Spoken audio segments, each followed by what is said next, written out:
I don't know if it's the latency or what. I don't think it would be that bad. Well, I changed the settings so the video Ooh. would be higher streaming, higher Oh, there we quality. go. We're live. Oh, finally. Okay. Wow, that was the longest it took. That's pretty bad.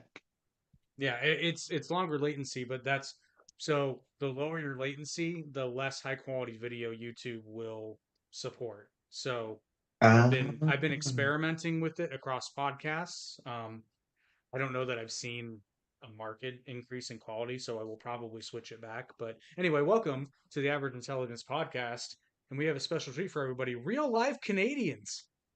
real, actual Canadian. Well, right. Who would have thunk it? I'm sorry. I'm very proud of that aspect of the Hey, thumbnail. That came to me like featuring real Canadians. Featuring real guy. I mean, I just love the block guy being yet in French where he's like, and I don't want to be here because he doesn't want to be there. Well, welcome to the Average Intelligence Podcast, and for all of those, et bienvenue à ce qui nous regardons en Quebec. That's it. That's all you get. That's pretty good. That's better than me. we? I'm from Canada and I literally have no idea what you said. Oh, I just said, and to those watching in and welcome to those watching in Quebec, because I- because they might. one thing I learned from the leader debate is they need to feel special. Yeah, that's so And yes, accurate. and Toast will be joining us in approximately half an hour to give the Eastern Canada perspective. But right now we've got the Western Canada perspective, and we're gonna for the Americans watching. I encourage you to stick it out because you're gonna learn some stuff. Because most Americans, and I get why they don't know, because a lot of this stuff I learned just from having friends in Canada. Because they'd say things, and I'd be like, "Wait, what? Back up." Same Yeah. So here. you're going to learn some stuff. So I am also very happy because I watched my first ever Canadian. Um, it's a leader debate. It's the equivalent of a presidential debate, but it's like many Yeah. things. It's like 90% the same, but then 10% of it is just like wildly different. Yeah. Except for you don't have a guy who doesn't want to be president at your presidential debates. Well, that's debatable. At what stage in a debate? Certainly not by the final. No. Which that was another thing. I first of all, that thing was entertaining for so many reasons.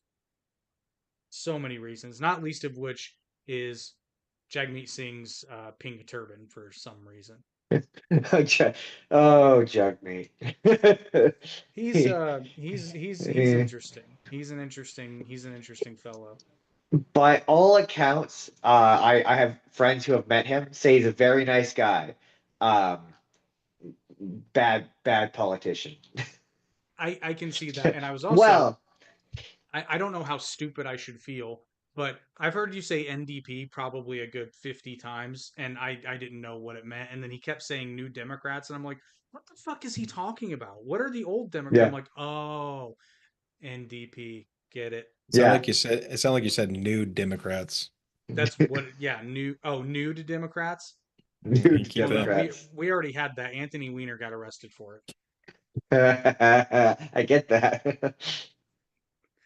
I understand that reference. I understood that reference. That to me was proof that God exists because explain it any other way. Uh, I was like, you can't write jokes that are Right. funnier than this. Because here's the thing, if you wrote a movie where a politician was named Tony Weiner and the plot of the movie was he got caught showing his dick, like people would say like that's a little on the nose, don't you think? But when it Right? happens, It's in more on real the life, tip. it's going to be one of those episodes. But this podcast tonight is brought to you by our friends at oh, I got the order mixed up. RT Media, of course, and then our friends, they're friends, but one is here. So our friend at the Spur of the Moment podcast. We'll talk about both of those a little bit later. But so I guess where do we want to start? So Jack Layton's wife is mayor of Toronto right now. She's doing an awful job. I don't who's Jack Layton.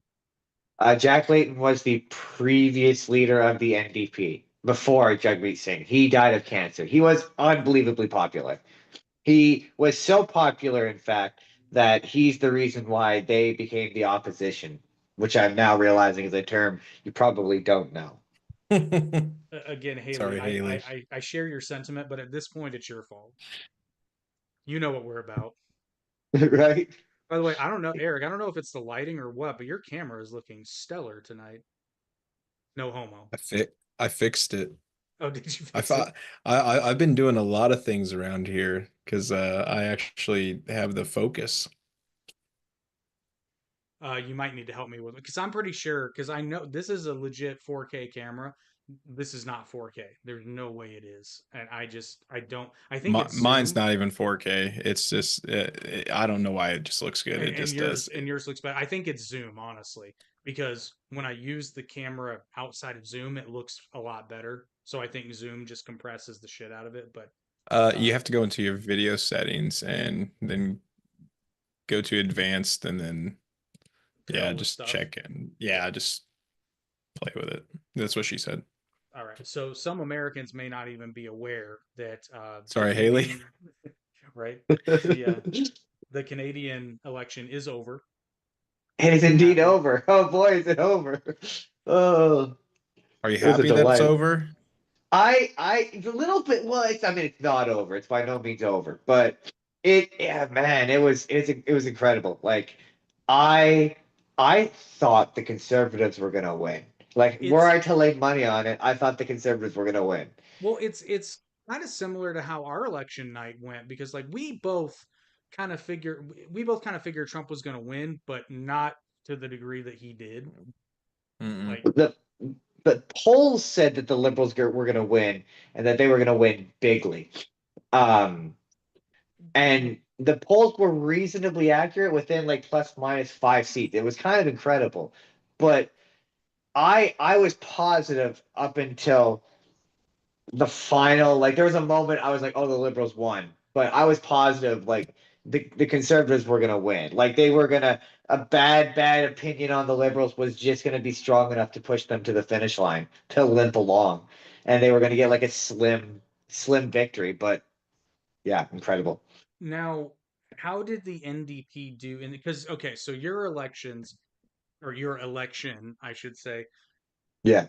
and correct me if I'm wrong here. So you're the way it works was this a parliamentary election and the majority gets the Yes. prime ministership? Okay, so you're this is more like us voting for the House of Representatives here in the States. Kind of. Yeah. But if the majority party also got the prime ministership, the leader of whatever party has the majority is prime minister. We don't vote for our individual like leaders. We don't vote for our leaders. We vote for our parties. So you vote for your individual riding, and whichever party gets the most ridings gets to form government. And whoever happens to be the leader gets to be prime minister. And they vote internally on who gets to be prime minister. So right now, because Pierre Poilievre lost, he has to go through a leadership review. It's part of their process, An and so he may get to inter-party, stay on. an Yeah, inter-party review. inter-party. Okay. Yeah, so they go through a review and they decide whether or not he gets to remain leader or not, or whether or not they bring in someone new. And that's part of their process. They Yeah, have to do that. Eric's face says it all. And I only know this because Justin and I have had conversations on and off screen about this, and every time I'm like, really? Okay, Yeah, that's Oh, interesting. that yeah. Because is yeah, like that so is many something. yeah, well, so many people in the States were saying things, obviously before Justin Trudeau resigned, people were saying things like, "Oh, Justin Trudeau's going to lose." I'm like, well, I mean, he he is effectively running, but not. It's not what you think it is. And so where civics education becomes became a problem, it both helped Pierre Polyev become leader and fucked him because he focused so hard on people hating Justin Trudeau as being part of his campaign. When it came time to Mm, pivot away from that, he tried to then pivot into no, it's the liberals that you're electing into a fourth term, which is technically true. But because he had so fixated on the one guy, people think that our elections work like your elections, and they just don't. Which says a lot. But by the way, I have to remind everybody, I'm representing. Oh, it I says don't. Bring your A game. That's awesome. I Uh, enjoy that. um, yeah, I just have so much. I'm watching this leader debate, and I'm just like, I have so many. Because my favorite thing about Canada, okay, is the fact that if you watch Canadian television, if you watch Canadian politics, if you go to Canada, it basically the same thing happens for the average American. 90% of what you see and hear is no different than the States. But the 10% that's different sticks out so radically that you break your neck. Just what? Like I the I get what's his party? Is it just Quebec? Uh, oh Yves the block. Yves Blanchet. Oh, you mean the block piece of shit? Oh, block Oh, Quebecois. Sorry, that's how you pronounce it. I'm sorry. No, I can't. This is where I'm so interested to talk to Toast because I need to know that he also hates the bloc Quebecois, and it's just it's the only. I'm not a patriotic person by any sense of the imagination, but the only time I ever feel patriotic is when I shit talk the bloc. They suck. They are a separatist party. So they were founded on the notion of Quebec leaving the country. And for some reason, because of airbud fucking rules, they get to participate in the leadership debate because they passed. Because in order to become a federal party, you have to have a certain amount of seats in the House, and they passed that threshold even just in their own province. So, despite the fact that I can't vote for them, I can't engage with their party, they will control the balance of power in the House of Commons, even though they don't want to be part of the country theoretically. so to put this in, and it's such a weird situation. I think to put this into perspective for like the Americans' perspective, imagine if Texas like actually I mean, I know there's talk, they always talk about wanting to secede, but they never do. But like, California too. but I'm going to Yeah, use Texas as California. an example because frankly, I think the majority of They'd be two different Americans, sex. Yeah. I think the majority of Americans, if California seceded, would be like, all right, fine, Yeah, good portion you of you know. would, yeah. But like, let's say Texas was just like, actually, California would probably be much more likely to do this. Okay, I'm going to pivot. Let's say California wanted to secede from the United States, but at the same time, they wanted to still run for president of the United States. It's worse. Yeah, it's worse than that. It's more like you had a guy from California who was for some reason allowed to participate in the debate, even though he insisted he was his own country, and said on the stage that he doesn't actually want to be president, and he's just there for shits and giggles, just to be a distraction. Like he's just kind of there to be distracting and obnoxious and annoying. That's his purpose. That's what he serves. I mean, Um, that's kind of I guess the most generous interpretation I could give is that well, I'm here to serve the interests and the relationships for Quebec. it's also frustrating because the leaders on the stage, it would also be like if Donald Trump pretended that California was its own country. That's what it's like. That's what all those leaders do is they pretend Quebec is its own country, and fuck you, it's not.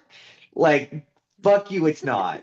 If the Conservatives won and the Bloc had lost a bunch of seats, it still would have been a victory as far as I'm concerned. Any amount of seats they lose is been not enough. I suppose my question would be then, well, why don't they just leave? Is it they don't have enough They internal votes? tried. Well, I guess Yeah. I don't understand what the process is. Is There's it a lot Mm. of there's a lot of negotiations, and Quebec got about as close as they got up to the point where they got to do a referendum, and then the referendum failed. And this is where my Canadian history is a little loose. There was something involved with the Conservatives where the Conservatives fucked them over, and now they hate the Conservatives. So they will never side with the Conservatives. They will almost exclusively always side with liberals. So they have like 30 seats in the House, which means they basically now have all of the power over all of Canada. Even though, again, I how can't vote many for them. how many seats are in the House of Commons? Oh, I don't know offhand. Roughly. Over, I think it's close to Oh, 300. okay.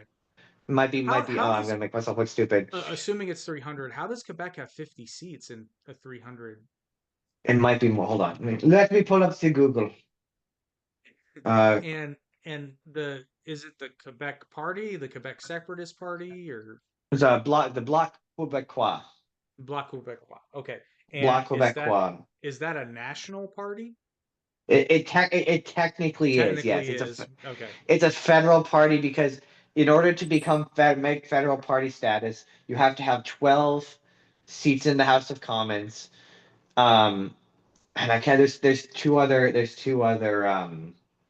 criteria, and they meet two of them. And so the whole thing with the whole thing with the Green Party, they were complaining that they weren't allowed in the federal leadership debates, and that's because they don't meet the qualifications in order to make it. Even though I can vote for the Green Party. Uh, And just while comes to you're looking Canada. that up, Three the hundred comp forty-three. 343. Okay. Yeah. That's a So lot. right now, the Liberals have 169, the Conservatives have 142, Bloc 23, the NDP has 7, and then the Green Party has 1. Useless Elizabeth May. Elizabeth May. So the Bloc Québécois has more seats in parliament than the NDP. Yes. Even though they're only one province, and they can only vote in province. Wow, the more I learn about Quebec, the more I realize it's like California. Yeah, a little bit, except for they're weirdly secular. So if you're Oh, okay, cool with yeah, them being that's super maybe secular, maybe they are more like Texas. like they're super contradictory because they're really like conservative on like immigration and stuff like that, but they go with liberals because they hate conservatives. Jeez. No offense, Yeah, You yeah, guys' I government's know. more complex than a Your woman's orgasm. your country doesn't make any fucking sense, dude. Oh, I mean, that's not even getting into the conservative party. Pierre is technically two parties in one. That's true. I They're actually read that today. It was a unification of I don't remember the names, but I learned this. I learned this recently. I was fast. Yeah, yeah. I was fascinated by it.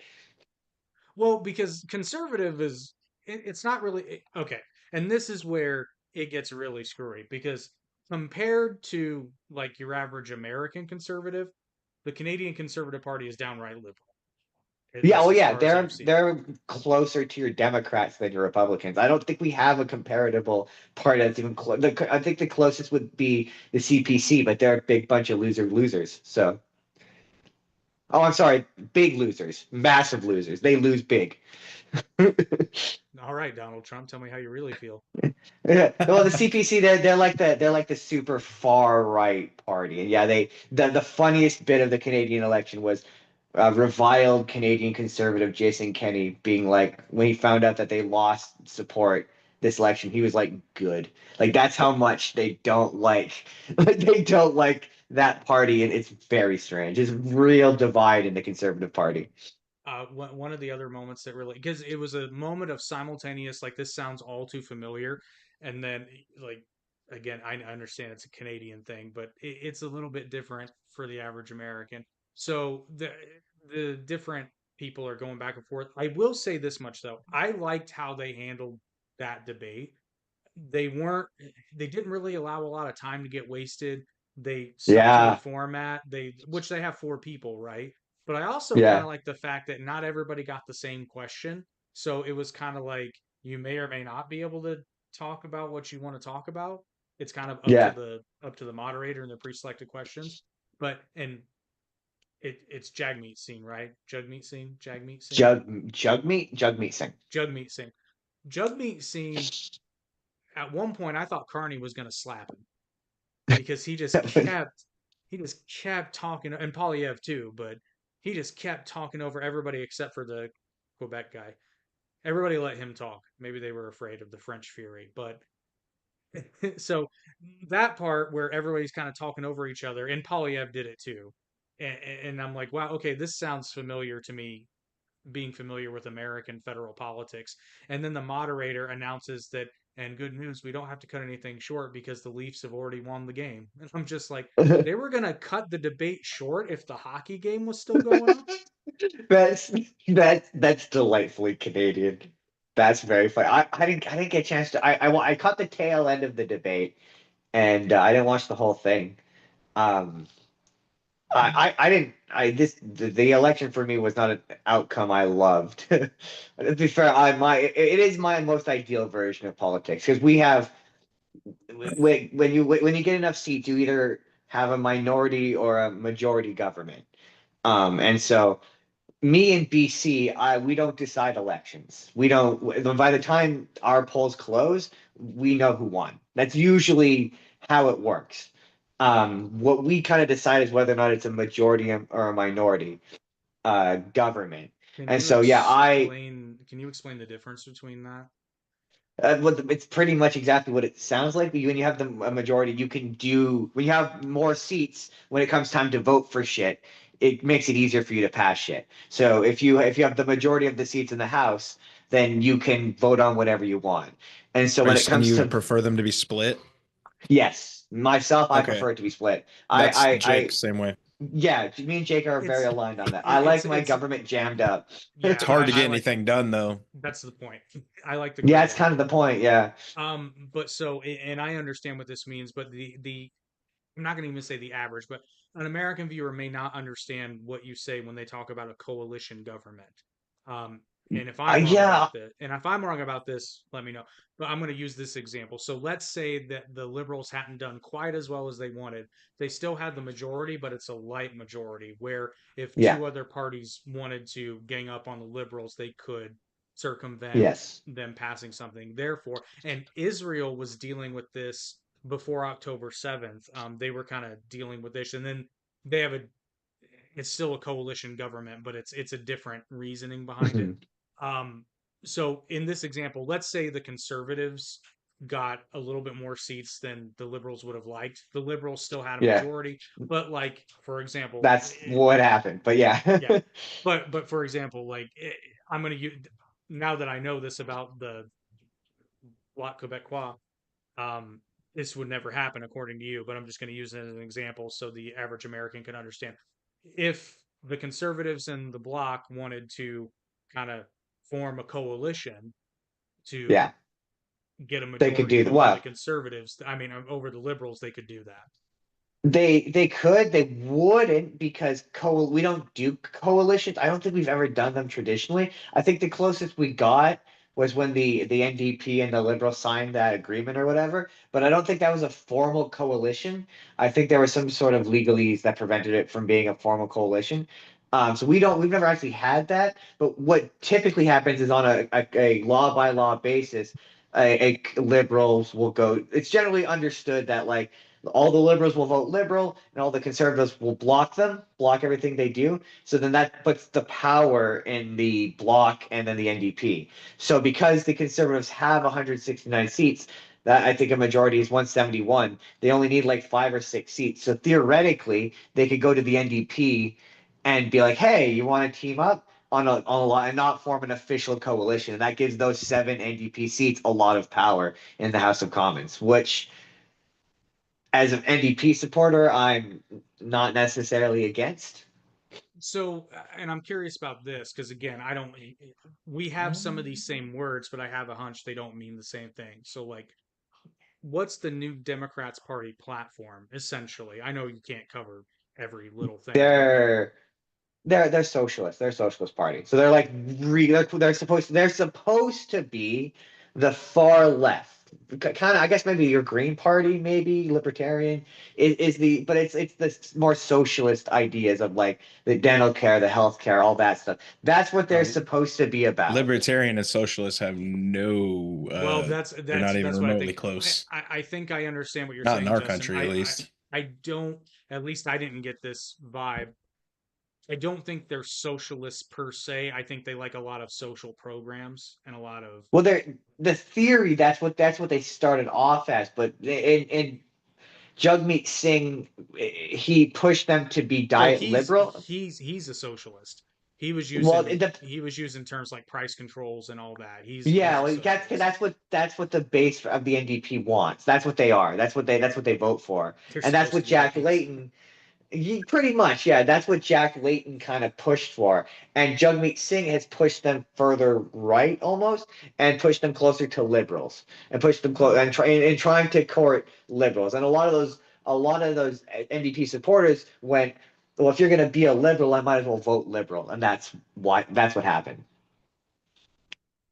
Okay, So he so lost because he wasn't, and also they screwed over a lot of internet people. Tried to take them on and have them support them, and then talk shit about them in the press. as socialists are wont to do. Um, Yeah, so a lot of NDP supporters moved. Well, a shocking number of them went conservative, but a lot of them, like myself, I'm usually an NDP supporter, and I voted liberal. mm, But I also voted liberal because, very long story, very short. I live in a blue. I live in a. Oh, I guess for Americans, Canada, blue is conservative, red is liberal. Stephen Colbert had that confused. I just wanted to make sure he yeah, understands it's that. well, we talked about that. I don't think he had it confused. I think he deliberately did that so as not to confuse the I know. American audience. I'm just joshing, but I live in a very heavy blue riding. It's been blue for. I live in a blue province. Like it's been blue for like 18 years. Same guy's been our, and so he retired this year. And there was a chance because the new guy, the new conservative guy, sucks. That my riding was going to flip red. And I think Jake probably knows me well enough to know I like chaos. So in order to see that seat flip, I'm not a liberal supporter because they're a little too right wing for me. Um, This is um, this is just fucking with my brain. I know. Yeah, they're a little. I'm They're not a liberal. they're To say that in America, you would get so many crazy looks. Like I'm not a yeah. liberal supporter because they're a little too far right for me. I mean, they did the legalized marijuana thing, and that was pretty left leaning. But man, for the most part, they're not left leaning enough for me. But yeah, my Well, ideal version of government is I want the NDP as opposition, as the people being there, being like, give me a On the reasonable, couch, attainable living room. version of what I want, because I and that recognize what I want is yeah, not necessarily obtainable or that achievable. seems to be a lot more realistic, and that honestly is what I'm kind of rooting for the Libertarian Party to be in the United States. I want more libertarian. I want libertarians in Congress to kind of be those shit stirrers and have just enough power to tip the scale and Yeah. kind of be a burr in the ass to both major parties. And then if we had a libertarian president and a small contingent in Congress, whether it be in the Senate or the House, that would make me very happy. I highly doubt it will, but it would make me very happy. Canada, and I had a friend said this as well. Canada is fundamentally a center left country. Fundamentally, we're a center, and our conservatives traditionally when they've won, they tend to lead more center right. They're not very far right. There is that segment, the Reform Party, I think is what they were called, and they're the They're the MAGAs. Trumpy ones. Yeah. They're the but the and I mean this I mean this respectfully, but Trump shit is loser shit in Canada. It loses elections, and it by the end of the election they kind of saw that the Trump stuff was losing him the election because he tried to become human. Like that leadership This debate is is very funny. This is Polyev you're This is talking about, this right? is Polyev, yeah. By the time that debate happened, he'd clearly been told he wasn't approachable or personable enough, or charismatic enough, because he Saying had that to Trump. yeah, pretty Sorry. much. Um, he was told he wasn't What was he gonna personable. do? Well, technically he already did because Mark Carney had that sit down with Trump. I think they were in London, Yeah, if I remember Was that when they correctly. were just on Yeah, and Carney TV? and Carney. I mean, I'm not gonna lie. I kind of the fact there are reasons why the fact that you said the liberals tend to be a little too far right, and some of the things I know for of, me yeah, personally. yeah, but and some of the things I know about Carney, that's a mind fuck for me. But I will Yeah, say he's this: closer to Trump than Polyev is. Like truly, he is. see, I can't buy that though because and I know that you're gonna properly clarify here because I know that there was a kerfluffle in the states. Like, why do we give a shit about this? But I know that he was talking about implementing like phasing out vehicles older than 2008, I think. And a lot of Huh. Americans were like a big kerfluffle about like, well, what about people who can't afford a newer car? Because like we have that conversation here when it comes to electric vehicles, and that is an Mhm. election loser too. Is like this idea that we're going to phase out gas vehicles by 2030. No politician with We're any not. sense. Well, I mean, for They're one We're not trying thing, gonna here. we're not gonna phase them out. We can stop production if the technology catches up, but it's just not there. Like we It don't have needs to we be. the irony is It, that we they, have the technology to do that transition, but for some reason, not U.S. auto electric because we don't have the grids to support it at all. yeah, if it's the same thing up here. if well, that's I don't know that that's entirely true because check That's this out. 100% true. You can No, no, look it no, up. no. Hang on. I'm not talking about Teslas. I'm talking about cars like I have. My Well, car that's plug. different. That's what I'm Yours talking about. probably That's cost a lot in research and development. the technology exists though. That's what I'm getting at. And For it's not it still runs, it's still a generator. So the thing is if it mhm. goes out or the batteries go out in your car, it's going to cost you a lot to replace those. Like a lot when you could go out and buy a Well, beater for four, I 5 grand. I get that. I'm talking about it as a transitional strategy, is all I'm saying. Because, like, think Oh about it. yeah. If an engine goes out in your car, it's not exactly cheap, you know. So Yours makes sense. that's what I'm talking about. I'm on board with Well, yours, but and they not don't only make that, those anymore, right? yeah, for some reason, U.S. Although there's whispers that they're coming back. But here's the thing about me, and I bring this up too because there was a story I think a year or two ago about a bunch of Teslas just dying in Chicago when it got too cold. Well, my car didn't have that problem because when it gets too cold, the engine kicks on to warm the car up. Even if it's running on battery, the engine still kicks on. So it's kind of like there are places in the United States and Canada where having a full electric vehicle just because of weather is not an option. It's just not, No, you but know. they want us to. They want us to fully transition. And I've always said it until electric cars become more attainable on a consumer level, it's never gonna happen. Nope. Right, that's what I'm saying though, because which again, I'm for this to work, politicians would have to have an ounce of common sense and the ability to think past their own nose, which they don't. Because like I said, the technology already exists. It's existed since the mid 2000s because I think the original Chevy Volt came out in 2009 and they stopped making them in 2019. So for 10 years you had this technology available on the market and it was the answer, and for some reason US automakers were just like, "Nah, it's one or the other, man." Well, how do you force companies to follow something like that in a free market? That's tough, Well, that's because just it. that's taking away I would never force them to, but here's the thing. I think Chevy, incentives, sure. well, that's Yeah, what I'm I was talking gonna about. say So, tax incentives. Hmm. well, not even just that. So, Chevy made two crucial mistakes when it came to marketing the Chevy Volt. One, honestly, they made too good of a car because there are people that have had their like 2010, 2011 Chevy Volts and are still driving them around now and they still work, and they're like, I don't want to buy another fucking car. I'm going to drive this till it dies, and when it dies I'll be very sad. I saw a video with one guy who had 380,000 miles on his and it was still running smooth. Like everything in that car is Huh. designed to make it last. Like it's such a if you're I'm not even a car guy, but I nerded out so hard on this car. Like Huh. literally everything in that car is designed to make it last, right? And then the other thing they did a really shit job of educating consumers about how awesome of a car it is. Like truly. Because there was so when I was even considering buying one, there was so much about it I had no idea. I'm still learning stuff about that car. Huh. Interesting. Yeah, so that frankly, that's the answer. And if I were an elected official, I mean, I'd also probably off myself, but if I were elected an official and I didn't get massively depressed by it, I would probably be like, yeah, let's incentivize people to get those kinds of vehicles and let's incentivize automakers to produce those kinds of I vehicles wonder if how that's much that truly car what you want. cost in 2009 when it first came out. I can probably tell you. Let's see. I think it was Yeah. Because probably that it would was tell you why whether or not it was popular Yeah. or not. I think it You're was right. It like would. I think it was like 29 25 or something, but here let's Chevy Volt in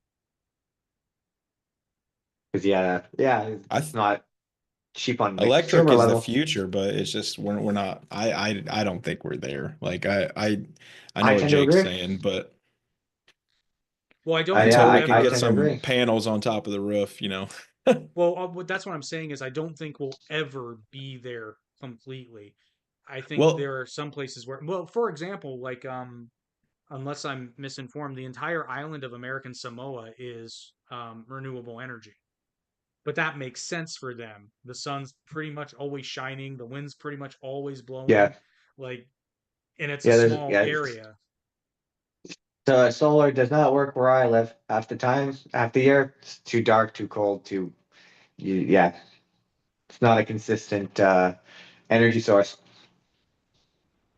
Not at all. I'm trying to find. Oh, But yeah, okay. they So, want us to. okay, yeah, that's probably why. The brand. So the concept car came out in 2009. So the first one was actually on the market in 2010 for 41,000 for a brand new one. But when you bought it, you got the federal tax credit of 7,500, effectively making it 33,500, Okay, that's not bad. which is about what you're going to pay for a brand new off the lot sedan that year. Yeah, yeah, I mean, not frankly, wrong. yeah. And trust me, with what you save in gas, it's worth it. Now, if you're driving a lot, I mean, you're going to save some money, but 33,000 in 2010 is equal to 48,400 now. well, yeah, but isn't the average new car like 55 or something like that? Yeah, and they're not worth it. Well, yeah, but like I I know saw, I know what you I'm just yeah. saying that's Well, and fucking holy shit, crazy. speaking of Canada, right? Like I saw a house listing today.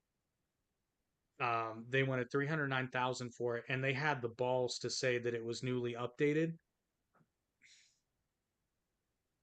You painted oak cabinets, you still have a bulkhead, you found the shittiest, cheapest on clearance laminate floor you could find and put it down.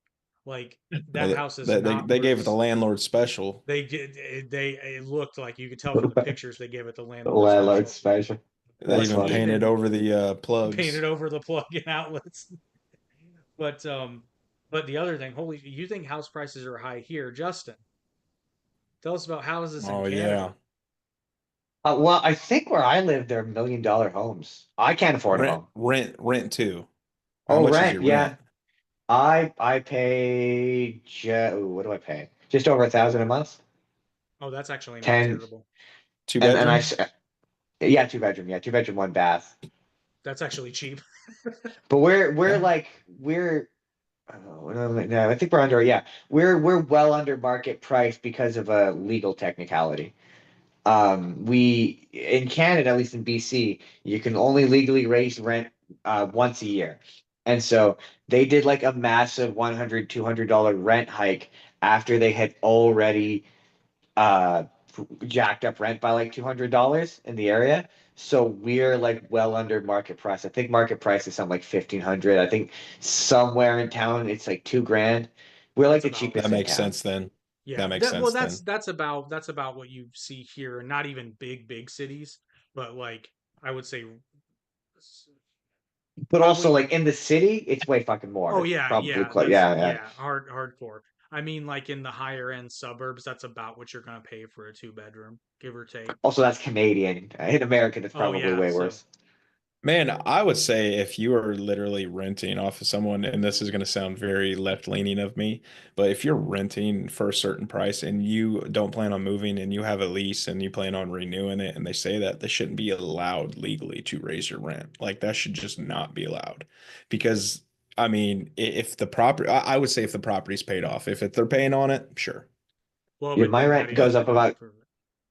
Sorry, Like yeah. it's crazy because of how crazy these people have gotten. Like I've there's people who rent in my city, and they're asking 13, 1,400 for something I know for a fact they've owned for 30, 40 years, and I'm just like, you're not paying anything on that but like your property taxes, and I know those are minute compared to the 1,300 you're asking for a two bedroom.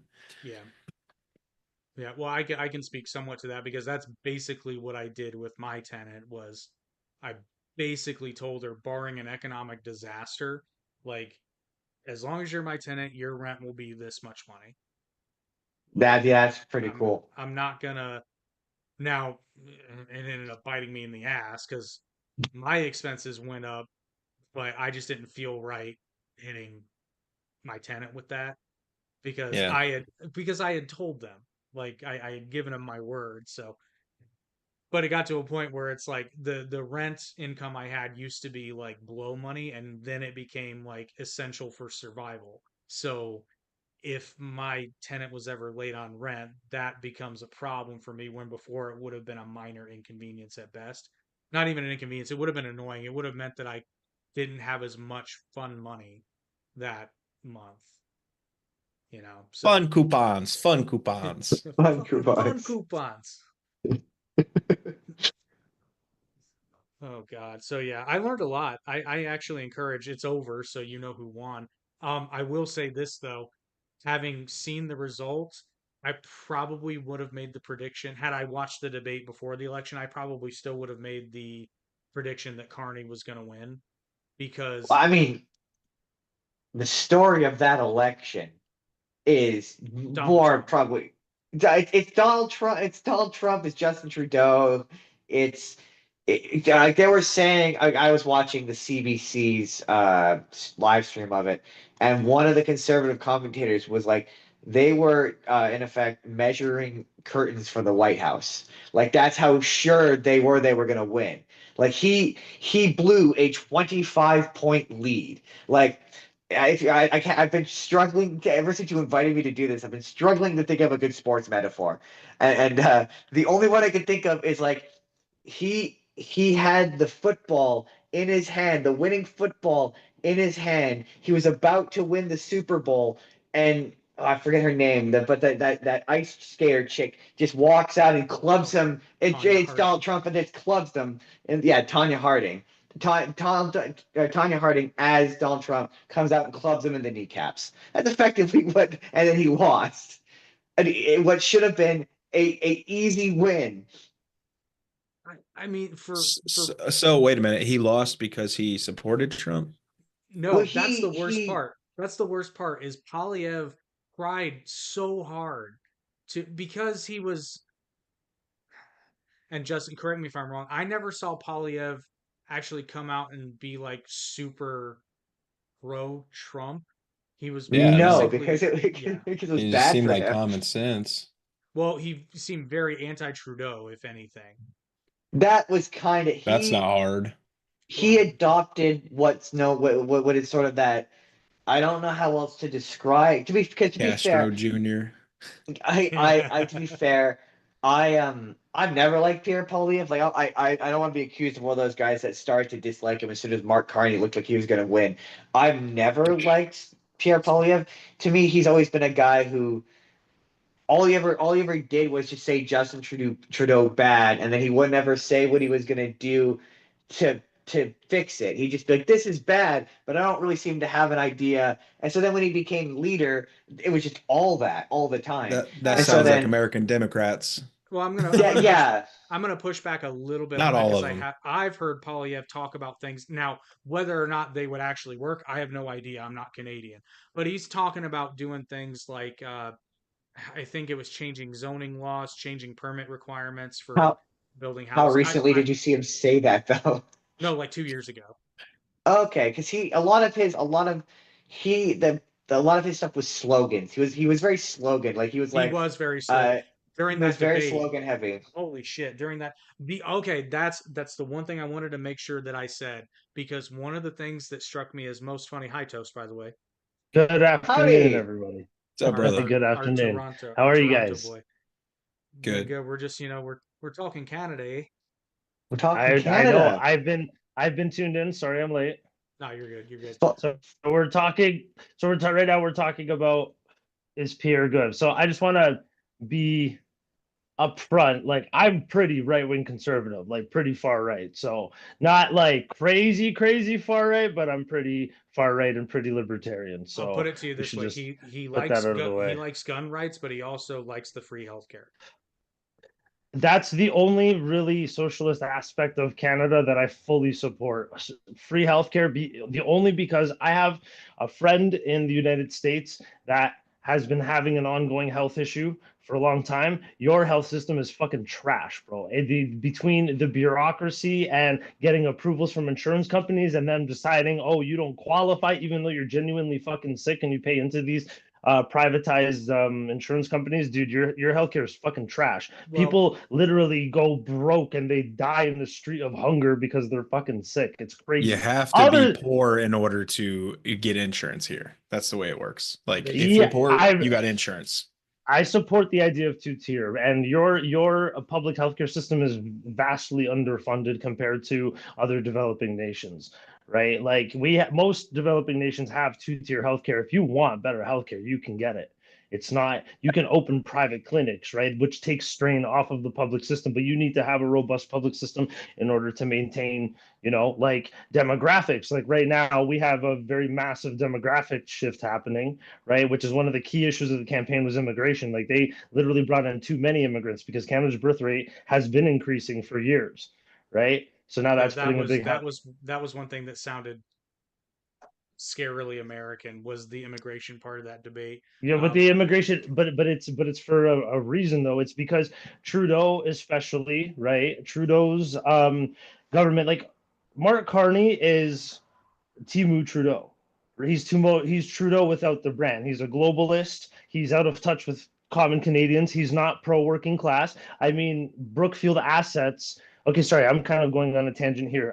The point is, they were so concerned with just woke ideology, which I know that Trump has been doing crazy things in the United States relating to like taking out DEI, but like he's taking it like a next step further. But DEI is a serious issue in terms of like a lot of policies, the way that they were making policy. So immigration is one of the big thing. We just simply brought in way too many immigrants, and the government tried to offset the cost of this increased strain on the economy by selling off parts of our vital parts of our economy to China.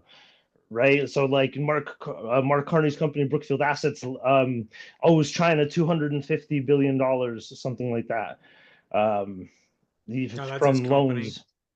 That's his So company, basically, which right China now, owns you. right now he's divested of it because he's in office. He has to Right, be right. because it's a conflict of interest. But as soon as he leaves politics, where do you think? What do you think he's going to do? He's a chairman Oh, of the he's gonna board. do the same thing that Dick Like, Cheney did. Is he gonna go make some fucking money? yes, yes. Ironically, for another Sorry. country. No, you're fine. Oh, Go for it. I wanted to touch on Polyev very quickly because you guys were discussing Polyev. So I don't know, Justin, if you're aware about what they did to Polyev's riding. One of the first things that the Mark Carney's Liberals did as soon as they got in was they changed the borders of the ridings in Alberta, or not in Alberta. I'm sorry, in wherever Pierre. I don't exactly know which riding he is the MP for, but they changed the borders so that a few historically conservative ridings, which included his as well as a few in the area, they changed it so that now they're primarily liberal. And so that's why Polyev is going to be changing his riding to Alberta, to one in Alberta, so that he can continue being a member of parliament because of the fact that like the election was so close. They did redraw the electoral maps, but to my knowledge, and this is where my knowledge gets a little sticky, that is done every 10 years because of demographic and population changes, and it is done by a independent body that does Elections that. Canada, but who appoints election? But they say that it's independent, but the current government appoints Elections Canada officials, It's yeah, like the people at the top. So that's kind of like in the United States we have the presidential on, or I'm sorry, we have the commission on presidential debates that's made up of people from the Democrat and Republican Party. Now, Hmm. I will acknowledge that they described his riding as being girthy on the news, like it was like 90 candidates. Even I'm like, Ew, that's disgusting. I'm sure he would.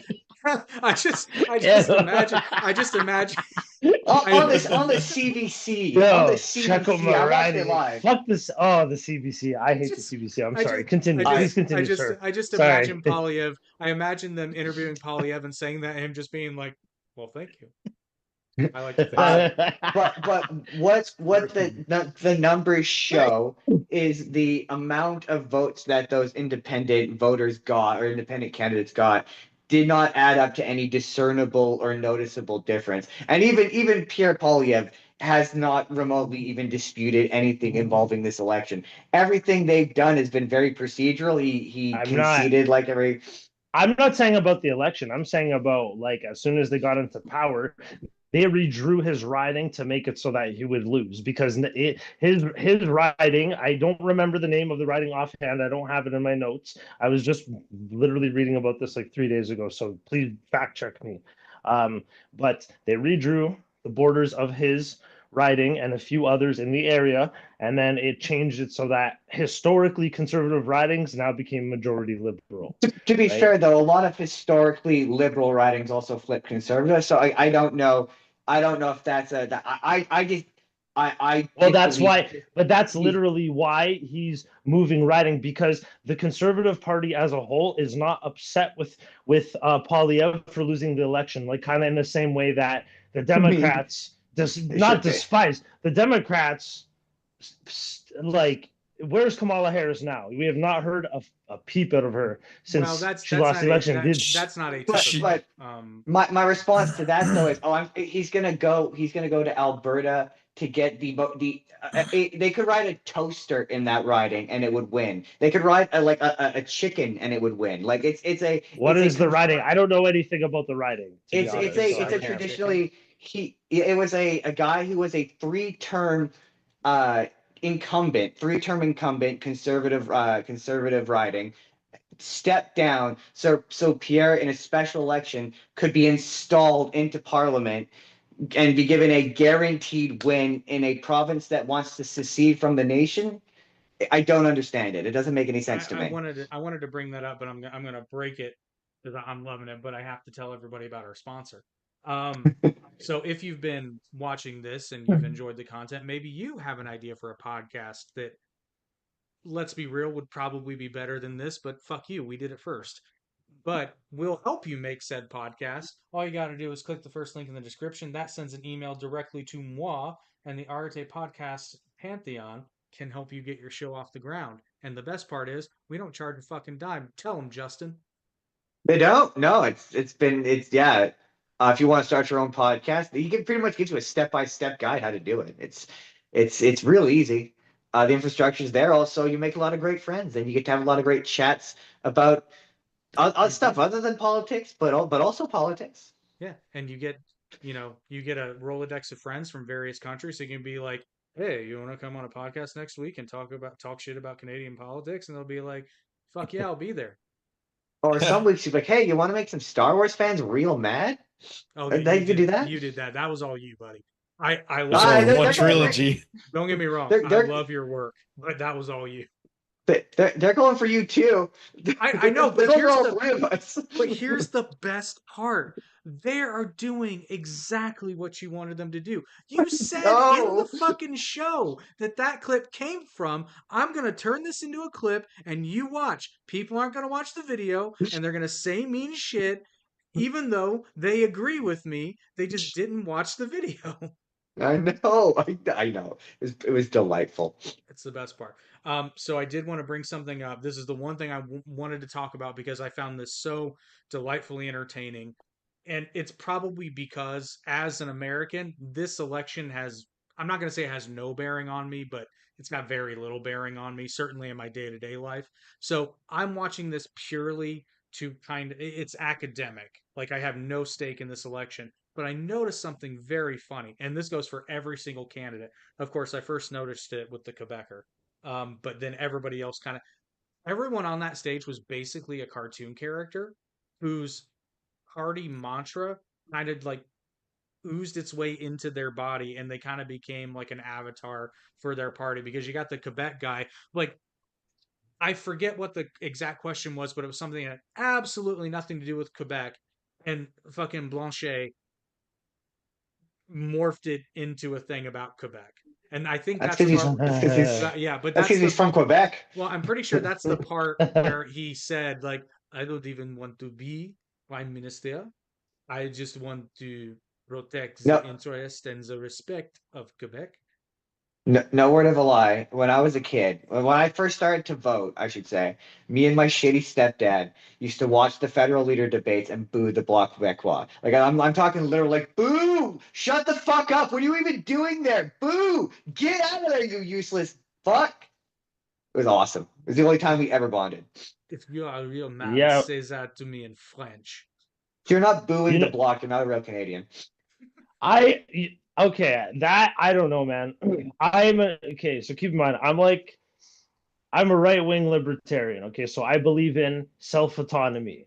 The Quebecers are an identifiable ethnic group that has roots in Quebec. It's basically, Nouvelle France. It's a piece of French, and the culture in Quebec is different than Canadian culture. It's more European.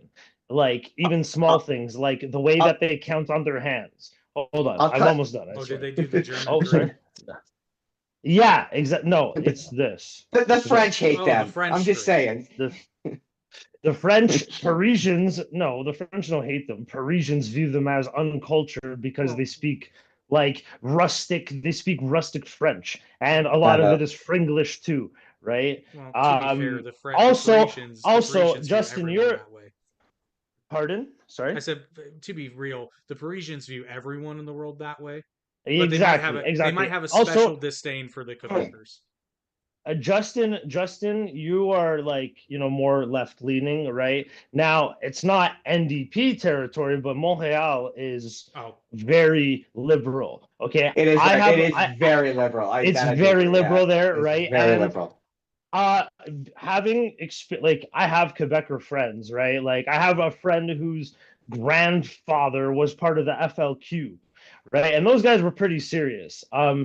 I don't hate the idea of the French having their own whatever boundaries. The thing is, for them to secede is crazy and it's fucking stupid. Because they're still going to be dependent on us for protection, and they're going to be completely cut off of the transatlantic shipping trade, which the St. Lawrence River They is gotta like a form their major own part of government, that. their own It's silly. currency, their own. It's silly. It's It's a little silly. silly. Like if they wanted to do it a certain way, they could treat it like how the Portugal treated the Azores. The Azores is an autonomous region. It has its own government, but it's still a part of Portugal, right? And like, yeah, I don't know. I don't like. Yeah, I'm a nationalist. I support the idea of other nations having self-determination. If they want to be ruled by French people, then so be it. Like that should be everybody's right. And that's the exact same argument that like Americans, pro Israel Americans make for Israel. They say, Israel should have the right to self determination, even though Israelis are displacing Palestinians. That's a fact of the matter. Now, I'm not trying to get into that whole debate. I'm just saying, that's another like, podcast. it's like I don't like, you know what I mean? Quebecers are cool, man. They'll fucking scrap with you, but if you're cool with them, they'll take care of you. They're good I people. They're like I they will. remind me a lot about Portuguese people. Like they're both alcohol potato based cultures. They like to fight. They like to fuck. They like to drink. It's the I same thing. I will call Quebec its own country when I stop paying them actualization payments. No, The no, minute no, no, I no. We stop don't. paying them actualization payments, then We they can can't call make them. themselves their own country. No, we cannot have them. They cannot be their own country. That's retarded. Quebec is so small. Montreal is not going to sustain the entire fucking province. Like that's dumb. But like, go to Quebec City, man. I've never been. I've only seen pictures a million times. I would love to go to Quebec City. I don't know I why I would haven't love to gone. go.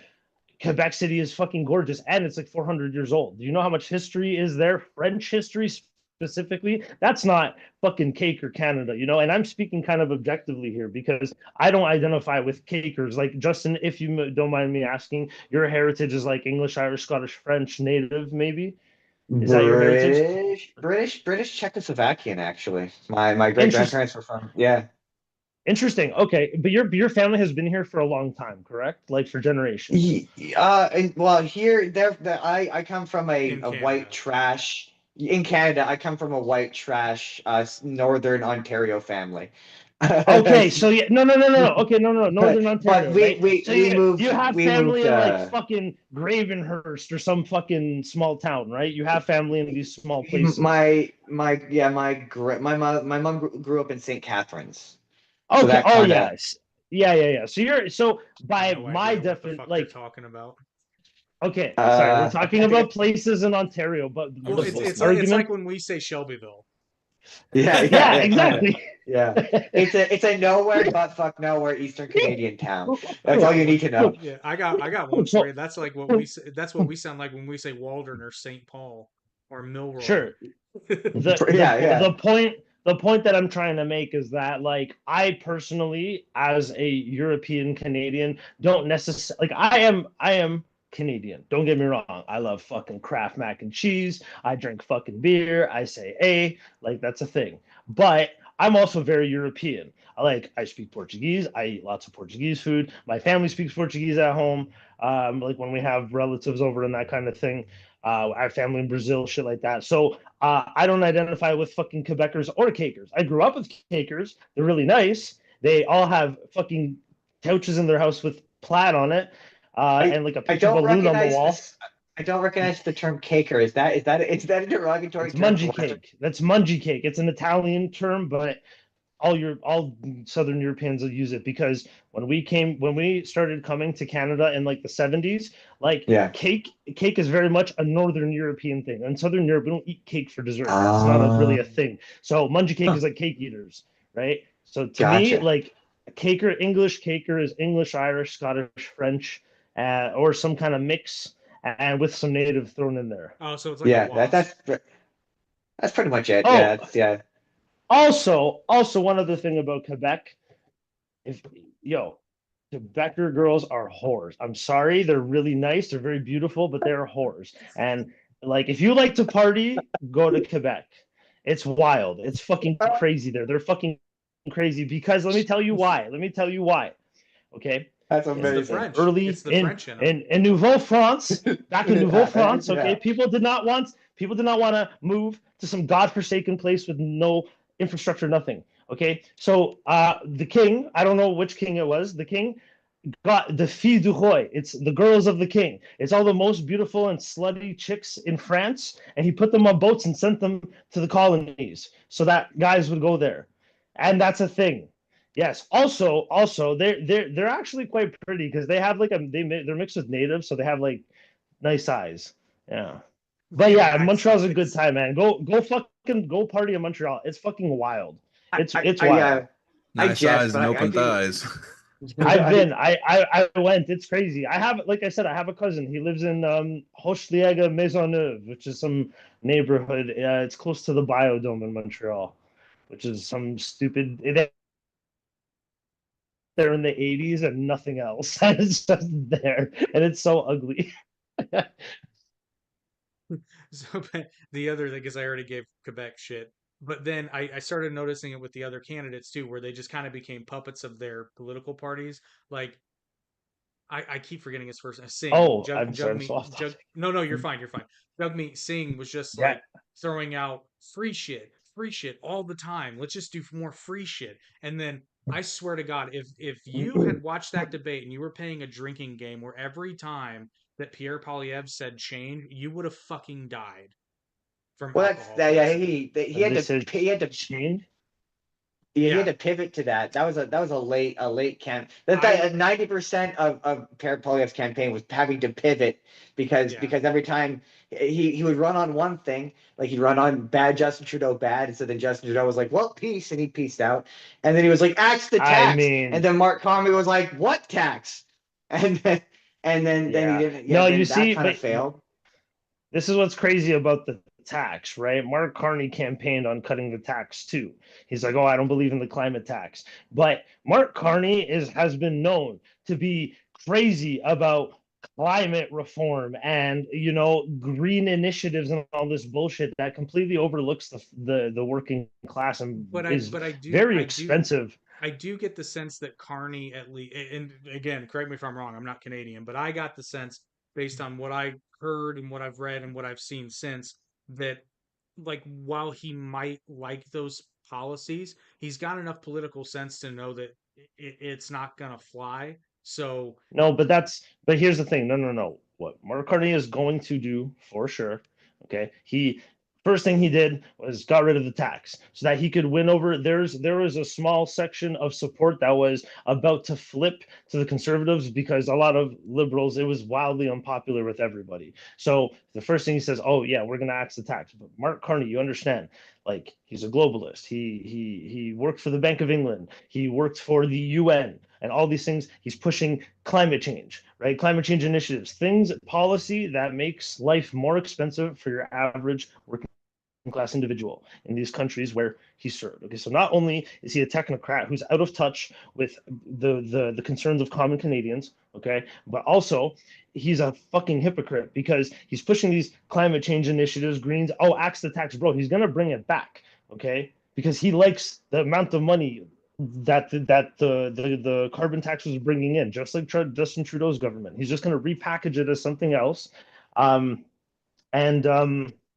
meanwhile, okay, Brookfield Assets, okay, they are a company that invests in fossil fuel, in the fossil fuel They industry. brought that up in the debate, actually. Yeah, exactly. And you know what, too? For his credit, Polyev was already calling out Mark Carney on this in Parliament before anybody even knew about it. So, So that like, is you know what I mean? Like, yeah, I'm glad you brought that up because there is one of the things that I absolutely love about Canadian politics. I wish the United States would do this. I think it would be massively entertaining. And honestly, it feels to me like the procedures of Congress seem like a giant waste of time. So you guys do this thing in Parliament. I don't know exactly what it's called, but basically, the best way I can, it's kind of reminds me of a rap battle just without music because uh-huh. like one side will say some shit and then the other side will Oh, just get up question and be like, period. I yeah, was just Talking gonna that about say question I that's period. what sounds like fucking Question question love period. it, period. Yeah. dude. That shit is Yeah, gold. yeah. And Polyev was a No, fucking marksman at it. he's a beast. Yeah, yeah. No, But that's a. I love Oh, I'm that sorry, shit. that, Justin. oh, I was gonna say from the left from the left leaning perspective, that was all he was good at though. He wasn't No. he was never good. It wasn't until way late. His whole bit was being angry at Justin Trudeau, and he just never connected with regular Canadians in a way that they connected with. Like he never did. His approval rating always pulled low because he was just unlikable. Canadians just didn't like him. Well, Personally, they and didn't like him. They might have liked to him policy wise, but personally, A they lot of didn't like him. liberals in Canada. well, no, and to be fair, that's something that historically the Republican Party has a problem with. Typically, if you like the Republicans, you typically like them for policy. It's very rare for a Republican politician to be like universally liked as a person. Like I'll take Ron DeSantis for example. Like when he was really hot, when he won his second election, a lot of people, and me included, because I was and to a point still am a Ron DeSantis fan. Um, because he was really good at his job administratively. He was a very, very good he was a very good governor in terms of doing the actual day-to-day job, but he had no personality whatsoever fucking ever. And it hurt him. It hurt him I don't drastically. think I would strongly disagree. Polyev has no personality. He's got a Oh, very sharp I'm talking wit. about well, no, Oh, I compared to see, okay, here's the thing, and I think this might help me kind of put into perspective what I'm trying to say. If Polyev were an American politician, nobody would know his name. No, that's He yeah. he he That's exactly doesn't it. That's why? doesn't have Why? because he doesn't have the he has bite. no charisma. He has no I charisma strongly whatsoever. disagree. I strongly That's the only disagree. Like, Canadian I saw for elections at have you all guys have you guys on not seen social the media. video where he completely destroys some stupid reporter asking a dumb question I while he's did. eating an That's apple? what made me like him. Bro, that right No, there but speaks to like, yo, how smart yeah, he is.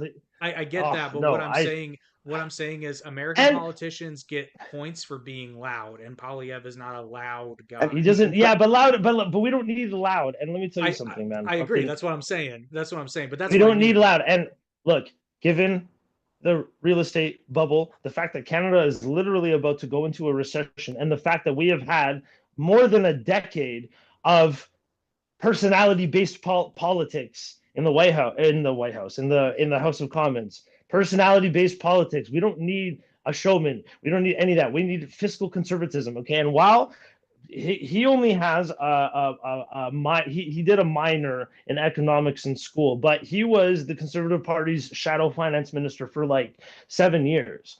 Like he knows how to run an economy, and fiscal conservatism is literally what this country needs right now. Genuine, not more spending, not more debt to China. What's your guys's do you guys know what your country's national debt is?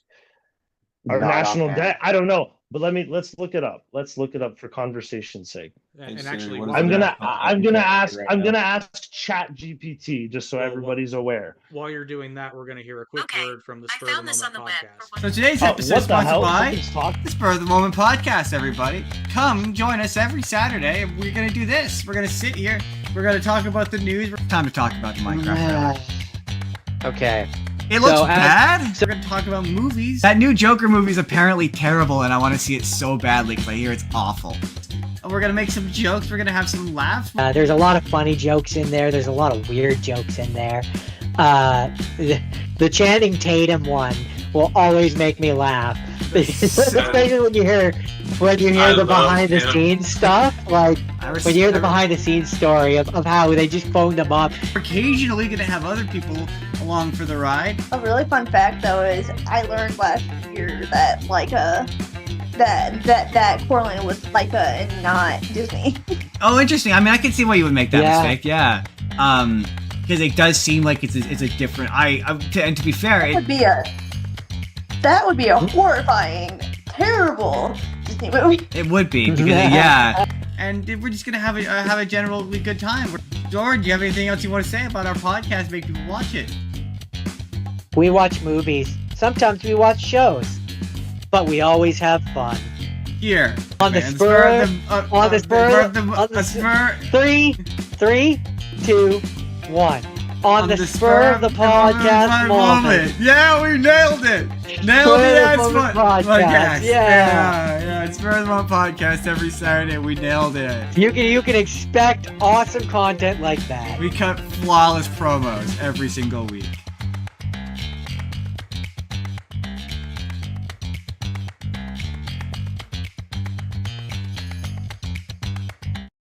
Throw the government right now in China. All Good right, for we them. should Like kind of like be back. the Tiananmen Square thing. It's university students protesting, and these two university Karate, I'll kick professors. your ass. These Sorry. two university professors put their name on a manifesto and their pictures, and like you don't do that in China. Like that's crazy. The balls it takes to do that. You Alright, so- don't, Yeah, because don't they will love the kill you. reconfiguration of the world economies of China being right there up at there at the top. Alright, Not a- so- Oh, you've heard about BRIC, right?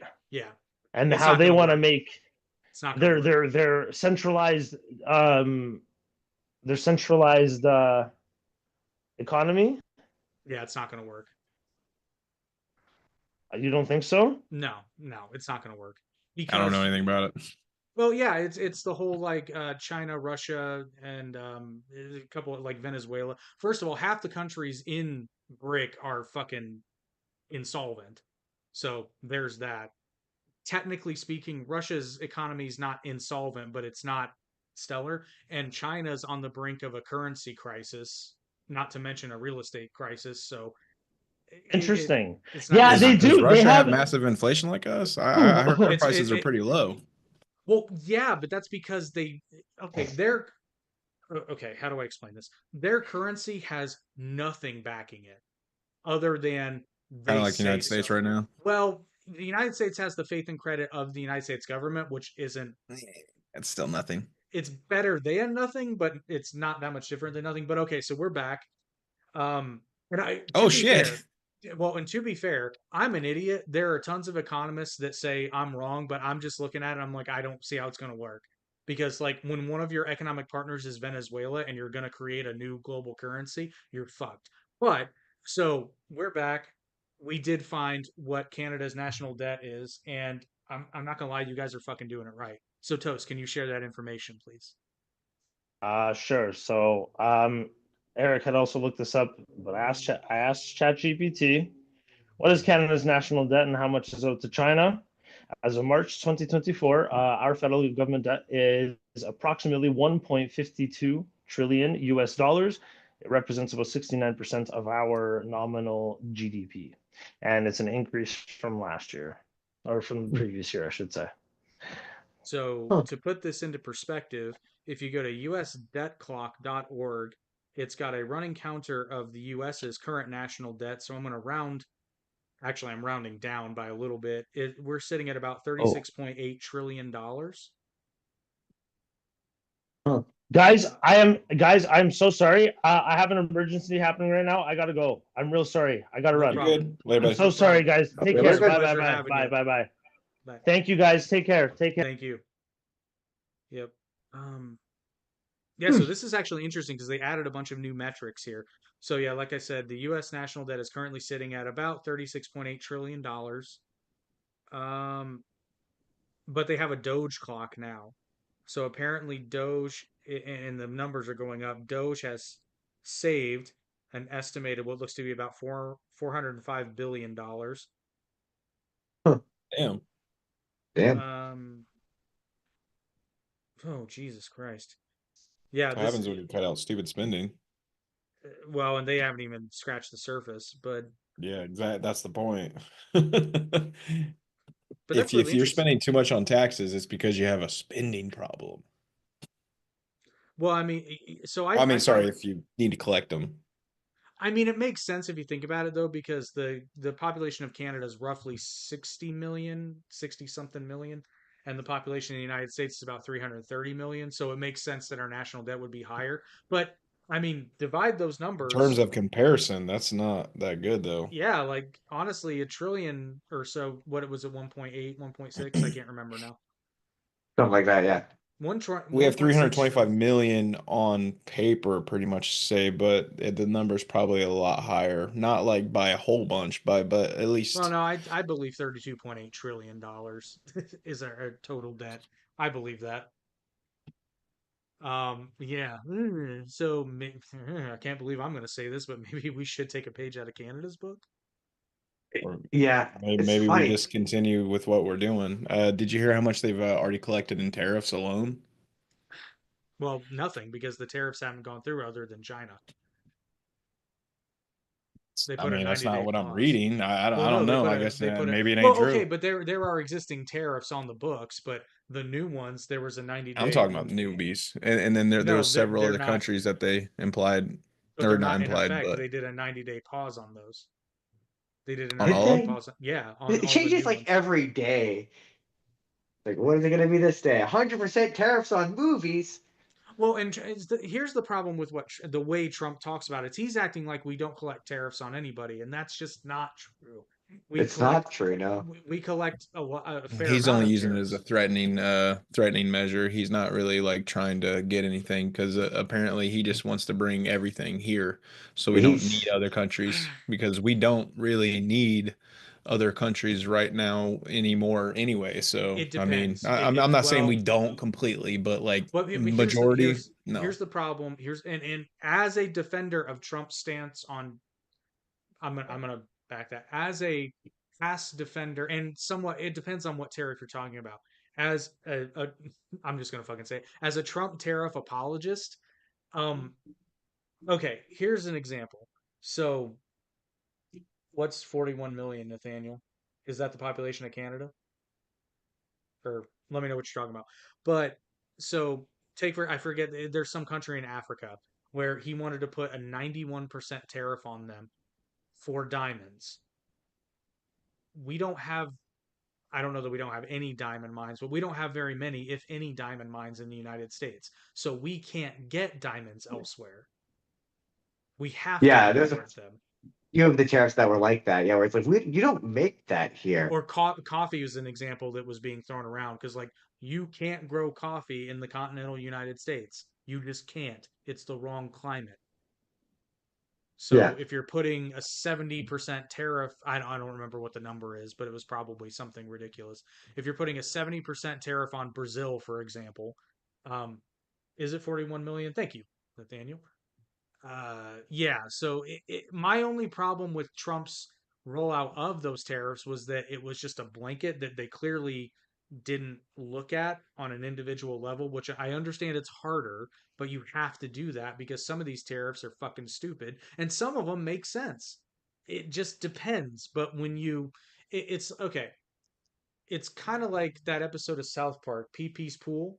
It's like the pool can tolerate a certain level of urine, but once that threshold gets crossed, it's just pee. I don't know, dude. Yeah. Since January 1st, they've collected 70 billion in tariffs, and then not even in April, they collected 17.4 billion in customs and certain excise taxes just I during April last month. I don't know, but 17 billion in a I would month. I would assume those are existing tariffs and excises though, because No, it says new ones. It says Trump's April tariff revenue. No, I don't know if it's new, but it just says customs. I'm sorry, I was reading something yeah. different. Well, and again, correct. Oh, as always, correct me if I'm wrong, but I mean, We're you put an collecting money from other people other well, than sure, our own and we people in the have been. United States, so fuck it. Yeah, and we have been, and a lot of that it makes sense to a certain extent because I mean, you got to pay the ports, right? You got to, and I'm sorry, the United States doesn't hold a candle to fucking Canada because how much did you have to pay, Justin, when I sent you your plaque? $21. $21 I in sent a import fees. gift. I sent a gift. Toast. I sent Toast a webcam. They told him he had to pay $60. It was a gift. Yeah, it's $20. I won't. I haven't paid it yet, so I'm Well, like, no, I'm not gonna. Toast told him to fuck off. He said he wasn't gonna pay it. So Yeah, if the event ever comes up that I should need to, maybe I will. But just on principle, I'm like, no, fuck that. yeah, fuck that. Why are they charging so much for something that doesn't what?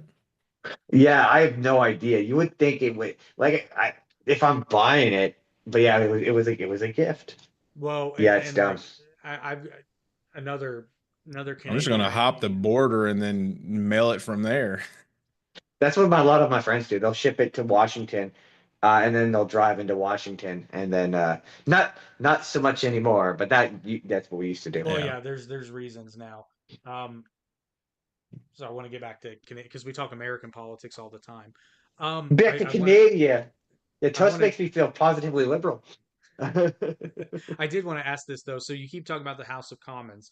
Do you guys only have one House of Parliament in Canada? There's not another one, is Yeah, there? well, similarly to how America works, each province has its own legislature and House of Commons. So for each provincial government, kind of similar to your state legislature, we have a provincial legislature. Well, sure. What I'm getting at is like because like in the states we've got the House of Representatives and the Senate. Those are both Oh, federal houses of yes. Congress. Yes, you only have the one. Oh, well, no, we have a Senate. We do have a Senate. But it's for life and it's not the same thing. So what do you guys do in the Canadian Senate? That I'm not 100% sure on. I So think it's it doesn't matter. no, I think it's to be fair, my dad explained it to me. He leans fairly conservative, so then he might have been like complaining about it, but to my understanding, it's fairly ceremonial. But yeah, I do know we have senators and we don't vote for them. They're Oh, like funny. appointed. I did not know this, but apparently Newfoundland and Labrador are not part of the Senate. Huh. I did not know that, but I don't know a ton Oh, about okay. the Maritimes. This is what I was wondering because I was comparing it to the British parliamentary system, they have the House of Commons and the House of Lords. Um, members appoint the its members are appointed by the Governor General on the advice of the Prime Minister. The appointment is made primarily by four divisions. Um, Yeah, my dad hated that it was appointed and for life. There's two things yeah, he hated. that seems very. So, but what do they do? Low legislative functions. Here we go. Although legislation may be introduced in either chamber, most bills originate from the House of Commons because the Senate's schedule for debate is more flexible than that of the House of Commons. The government will sometimes introduce particularly complex legislation in the Senate first. In conformity with the British model, the Senate is not permitted to originate bills imposing taxes or appropriating public funds. Huh. But what is it? It just seems like it's another House of Parliament, but Huh. so apparently your bills have to pass the Senate too. Oh, interesting. But it does say the Yeah, I House of know Commons that. is the dominant chamber of Parliament, with the Senate very rarely exercising its power in a manner that opposes the will of the democratically elected chamber. So Yeah, that's good. I They're appointed, but they don't normally. It seems like no. their function, at least today, is just a check against the House of Commons going too crazy. And the House of Commons basically answers to like the prime minister like decides when they go into for session and like he can. I watched a video on it where he has all sorts of like extra powers over top of them where he can control what they do. It's our government is, because it's based off of the British one. There's a lot of times where even I go like, all right, that doesn't feel like he's talking like Toast is talking about Pierre Polyev. Um, And look, I'm not a Mark Carney lover. I'm not a Mark Carney supporter by any sense of the imagination. Um, but like I mean, I don't know. He gets to kick out a three-term like seat member just to take over for him, like just because. I don't know. That to me feels not super. That to me feels disenfranchising on a voting level. Oh, the guy I voted for now has to step down so Pierre can step in, all while they're also talking sovereignty. That's the one thing about your system that really Weird. bothers me as an American, though, because to me it's so strange to think that you're not voting for a position, you're voting for a party, and then the party just decides who gets to go where. Like Yeah, that. Well, I mean, I say that wouldn't fly in America because it can't functionally in our government. That could never happen. But yeah. like, that's It's so fucking weird to me. And to be fair, the guy in the writing, like the coach was like, oh, they're gonna put him in Alberta. That's not how it works. The gentleman in Alberta has to choose to step down. So he Okay, won well, fair and that's square, won his election. He chose to step down, and now Pierre Polyev has to run in a by-election and win that seat fair and square. So they don't just give him the seat. I say they're giving him the seat because it's a decades long conservative riding. He would have to. It would be very funny if he were to lose, like very funny. But the likelihood of it happening is very low. But him losing like was incredible. Like him losing, not only did he lose, but him losing his seat like that yeah. that doesn't happen like that. So the fact that people are so sure he's not going to lose his leadership is I can't believe anyone believes that he doesn't at least stand a chance at losing his leadership. Well, and that's sort of the elephant in the room with I saw that with the debate, and I think this is true for the election, not to be American about it, but Donald Trump decided your election. He bragged about it. And it was like he bragged about it. It was like, stop it, he's already dead. Like like it was really bad. My personal conspiracy theory still remains that Donald Trump tanked Pierre Poilievre's campaign intentionally because he couldn't pronounce his name. That's my that's my personal theory. It's my conspiracy theory. I'm standing by it. But no, he Sure, really did. Donald Trump. I don't think he's ever said his name. No, I don't think he's ever. The funniest bit was the day of the election when he made it look like he did that True Social post where he made it look like he was supporting him, and to where he was like, "Oh yeah, you got to vote for the guy you know who you need to vote for, right?" And it made Polyev have to come out and be like, "Donald Trump needs to stop interfering in our election, please." Like there was enough. They knew it. They knew that Donald Trump was impacting our election because yeah, Daniel Smith, the premier of Alberta, had to call Donald Trump's campaign and be like, "You guys need to stop." You guys, and that's when he stopped the 51st state stuff. And Well, until Mark Carney got it, because that did crack me up when Mark Carney's like, "And Canada will never be for sale, will never be the 51st state," and Trump goes, "Well, never say never," and then Mark Carney just looks at the camera and goes, "Never." yeah, no, never. Yeah, there's a report later that was like, if you could tell us what you were thinking, or if you could know what I was thinking, it's like we could tell. It was very clear on your face what you were Yeah. thinking. Yeah, very Um, clear. The other question I wanted to make sure that I tackled is, oh, hang on, we got a comment from Nathaniel. We need a compilation of U.S. news anchors attempting to say Polyev. yes, We Yes, do. we That would do. that would be that would be quite. I'll We admit it. For do. a minute, I was hesitant to say his name because I wasn't sure I was pronouncing it right. But then I've I heard got different people pronounce it differently. Like I've heard Polyevra, I've heard Polyevra. Like it, well because technically it is a French surname, so technically it would be Poliev, but yeah. he doesn't pronounce it that way because he does the thing that we like, Justin, when you're speaking like colloquial American English and you have a foreign word and news anchor. I actually saw a TikTok the other day of a news anchor.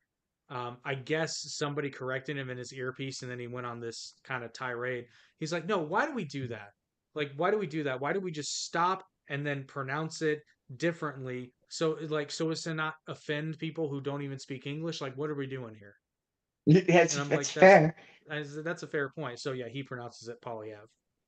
Um, but the question is because I knew about the Quebec separatist movement, but now apparently Alberta wants to. I mean, they've always been kind of nutty. Alberta is kind of like our Texas, especially how I would put it. Yeah, I refuse to support any movement that makes me sound like Elmer Fudd. Wexit. You know, um, no, they seem to think that BC is going to team up with them. Yeah, they. There's a segment of very loud Albertans who seem to think that they can just leave the country, and that's how it works, even though they can't legally. There's the Alberta's on native land, so there's like a shit ton of treaties that they would have to like negotiate, and then the Canadian government has to like let them do it. And then there's the aforementioned establishing your own currency, government, all while in the center of another country. Well, could you not? So, Could you not? Because for example, El Salvador's primary currency is the American dollar. So theoretically, you wouldn't need your own currency.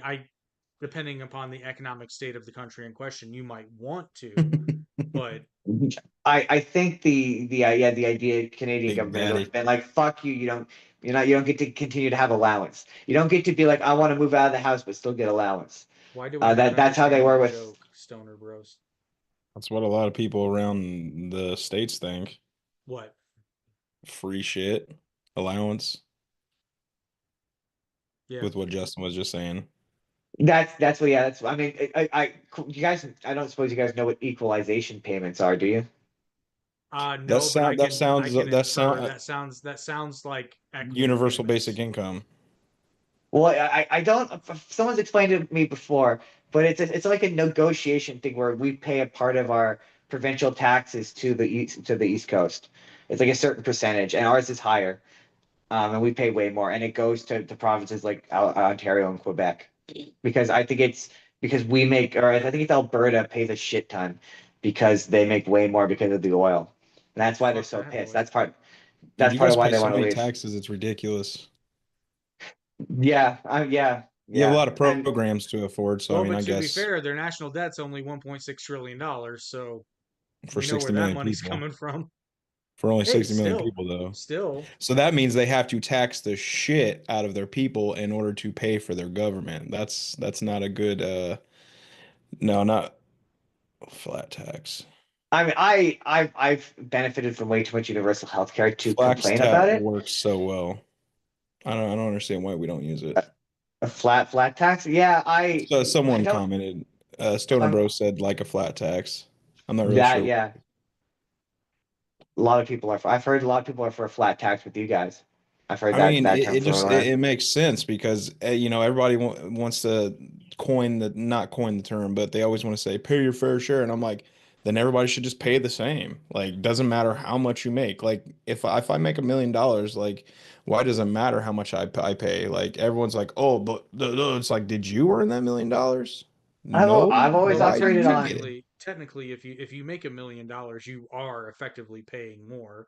It's just that you can because our tax code is fucked to a certain extent because I know, they're but if everyone paid 10%, it would still be the person making $100,000 a year is paying 10% as the person who's making a million is paying 10%. Yes, it is more.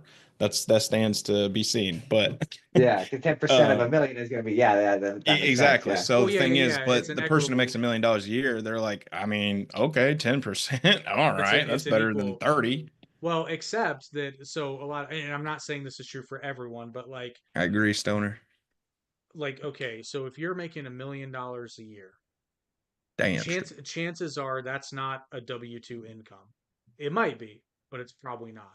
So that's a whole different like our tax system is very complicated. Our tax system is so complicated, and I assume it's the same way in Canada, where you get a form written in English, the language that you speak, and you have to pay another person who speaks English to translate the English form back to you in English that Nah. you can understand. No, my taxes are easy. I do it off of a website. I punch in three numbers and I hit go, and then I get like $1,500 2 weeks later. All right, fuck you then. It's not like your guys' tax system is notoriously, and as I've seen it described to me, It's intentionally fucking complicated. it's fucking It dumb, seems dude. to be that way by design. Well, it is. I think a lot of it has to do with these companies that do tax preparation. It's no secret. Like there are accounting firms and companies that make like 80% of their revenue in the month of April. Like Now, it's to be sick. fair, to be fair, we have the same thing. It's called H&R Block. I'm sure you probably have Oh H&R yeah, Block in America. that's Yeah, a yeah. big one. And if your taxes can be complicated if you have a bunch of investments and things to declare and whatnot. I'm low income, so I don't.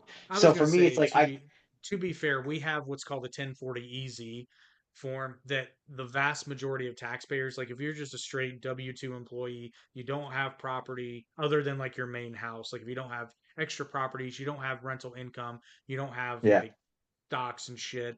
If it's basic, yeah, you're gonna be able to do your taxes in probably 10, 15 minutes with like Yeah. TurboTax or something. Here it's called a T4. You get a T4, and then it's really fucking stupid. I do it for free, but you can pay them to do it for you. Like I used to pay like 45 for $50 for someone to do it for me, and then I realized I could just do it myself. But You just slap I three put buttons and it's done. yeah, you Yeah. take all the numbers off the digital document, you put it onto another digital document. It's really stupid. It's a waste of time. It truly is, yeah.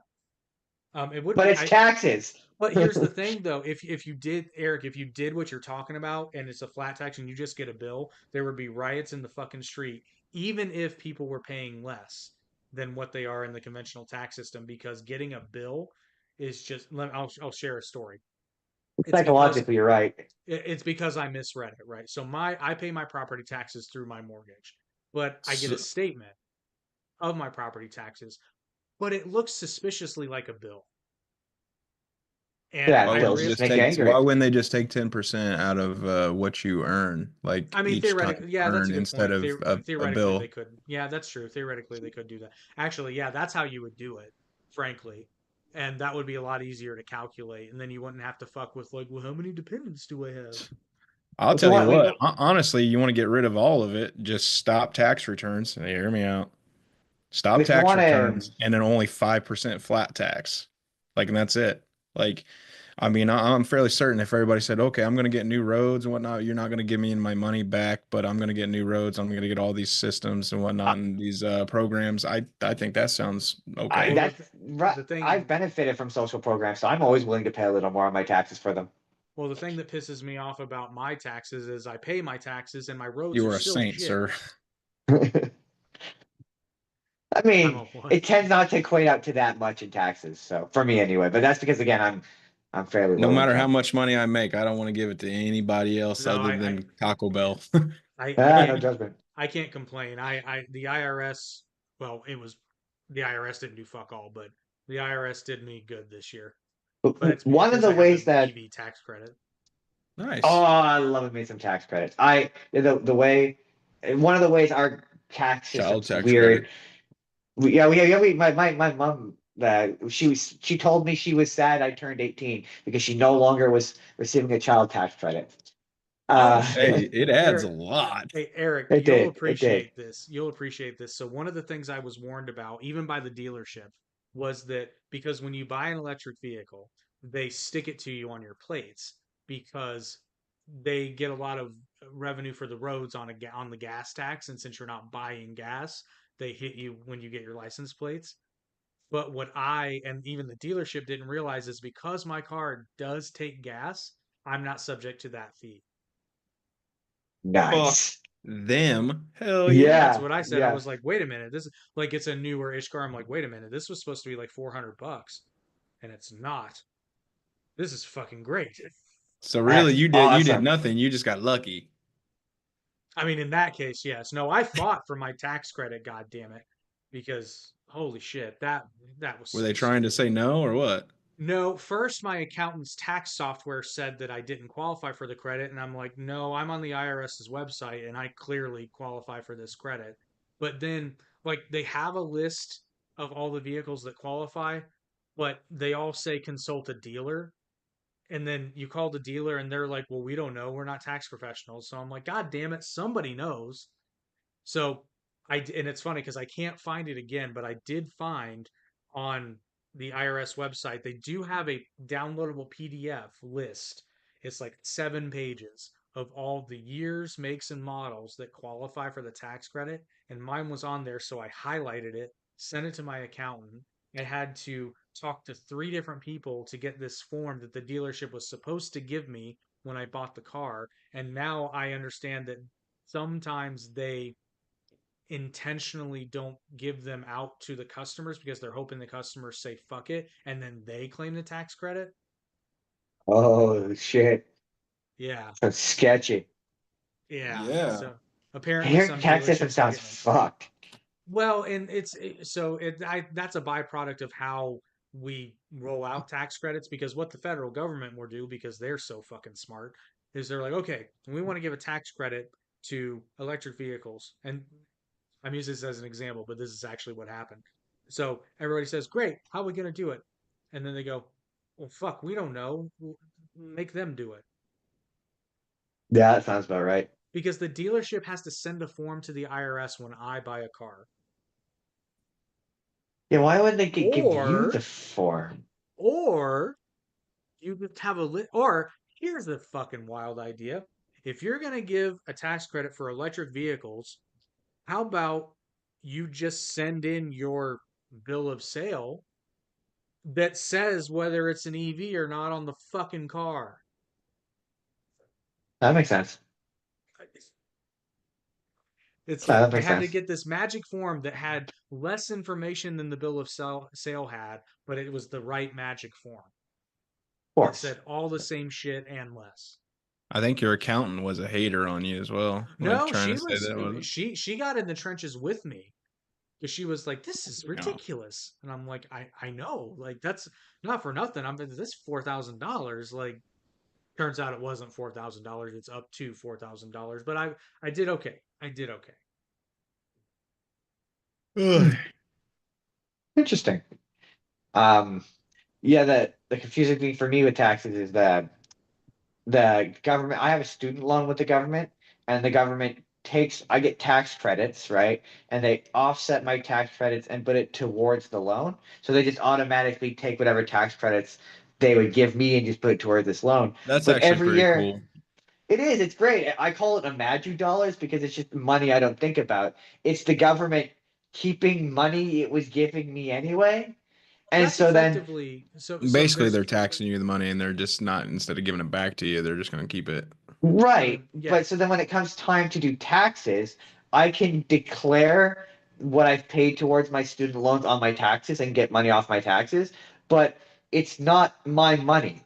It's the government's money that they've given to themselves. So I'm always like, it feels weird to claim this and get money off of it. But my mom always says, take advantage of the government. But I Oh always feel weird yeah, about it. I'm like, I don't, they I take didn't advantage pay of you this. guys. That's for sure. Yeah. Yeah, try paying the IRS late. Yeah, the Holy IRS shit. always sounded worse The than the IRS isn't CRA. scary. I don't know why They're everybody not always sounds actually. like it's I will say scary. this, and It's this really not is bad. yeah, this is It kind of a sounds more controversial. scary than it Well, is. this is kind of a controversial statement. A couple years ago, I had an unexpected tax burden that I did not see coming, um, and I was Damn Tijuana petrified. kid. No, when you incorporate boys and girls, um, do so with an accountant that knows what the fuck they're doing and can explain to you the tax benefits of one model over another. So then you don't get caught with income that you didn't get, but you did on paper, and you have a tax liability for Ooh. $1,800. But so I'm petrified. I'm like, I have to call them and tell them I can't fucking pay this bill. And they were super helpful. They're not trying to fuck you. And they're like, well, we can do a payment plan. How long do you need? And I was like, I don't know, how long can I 10 get? years? Yeah, right. So basically, they have like a standard, but I think there's a degree of flexibility they have. So basically, they gave me 12 months to spread out $1,800, which was super helpful. And obviously, you can pay more per They don't month, care as but long as they get their money. that's just it That's for yeah. them. For them, it's CRA Even though it's minimum percent not right. wage. their money. Let's just be honest. It's not their money. No, it's not.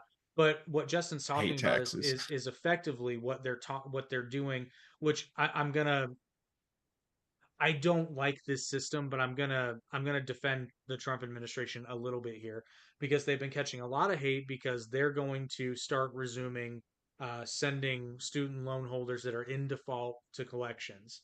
Now, what that essentially means is that if you're in default of your student, not if you owe a student loan, if you're in default, which I forget, I think it's like I don't remember how many days, like 120 plus or maybe 200. I can't remember what the number is.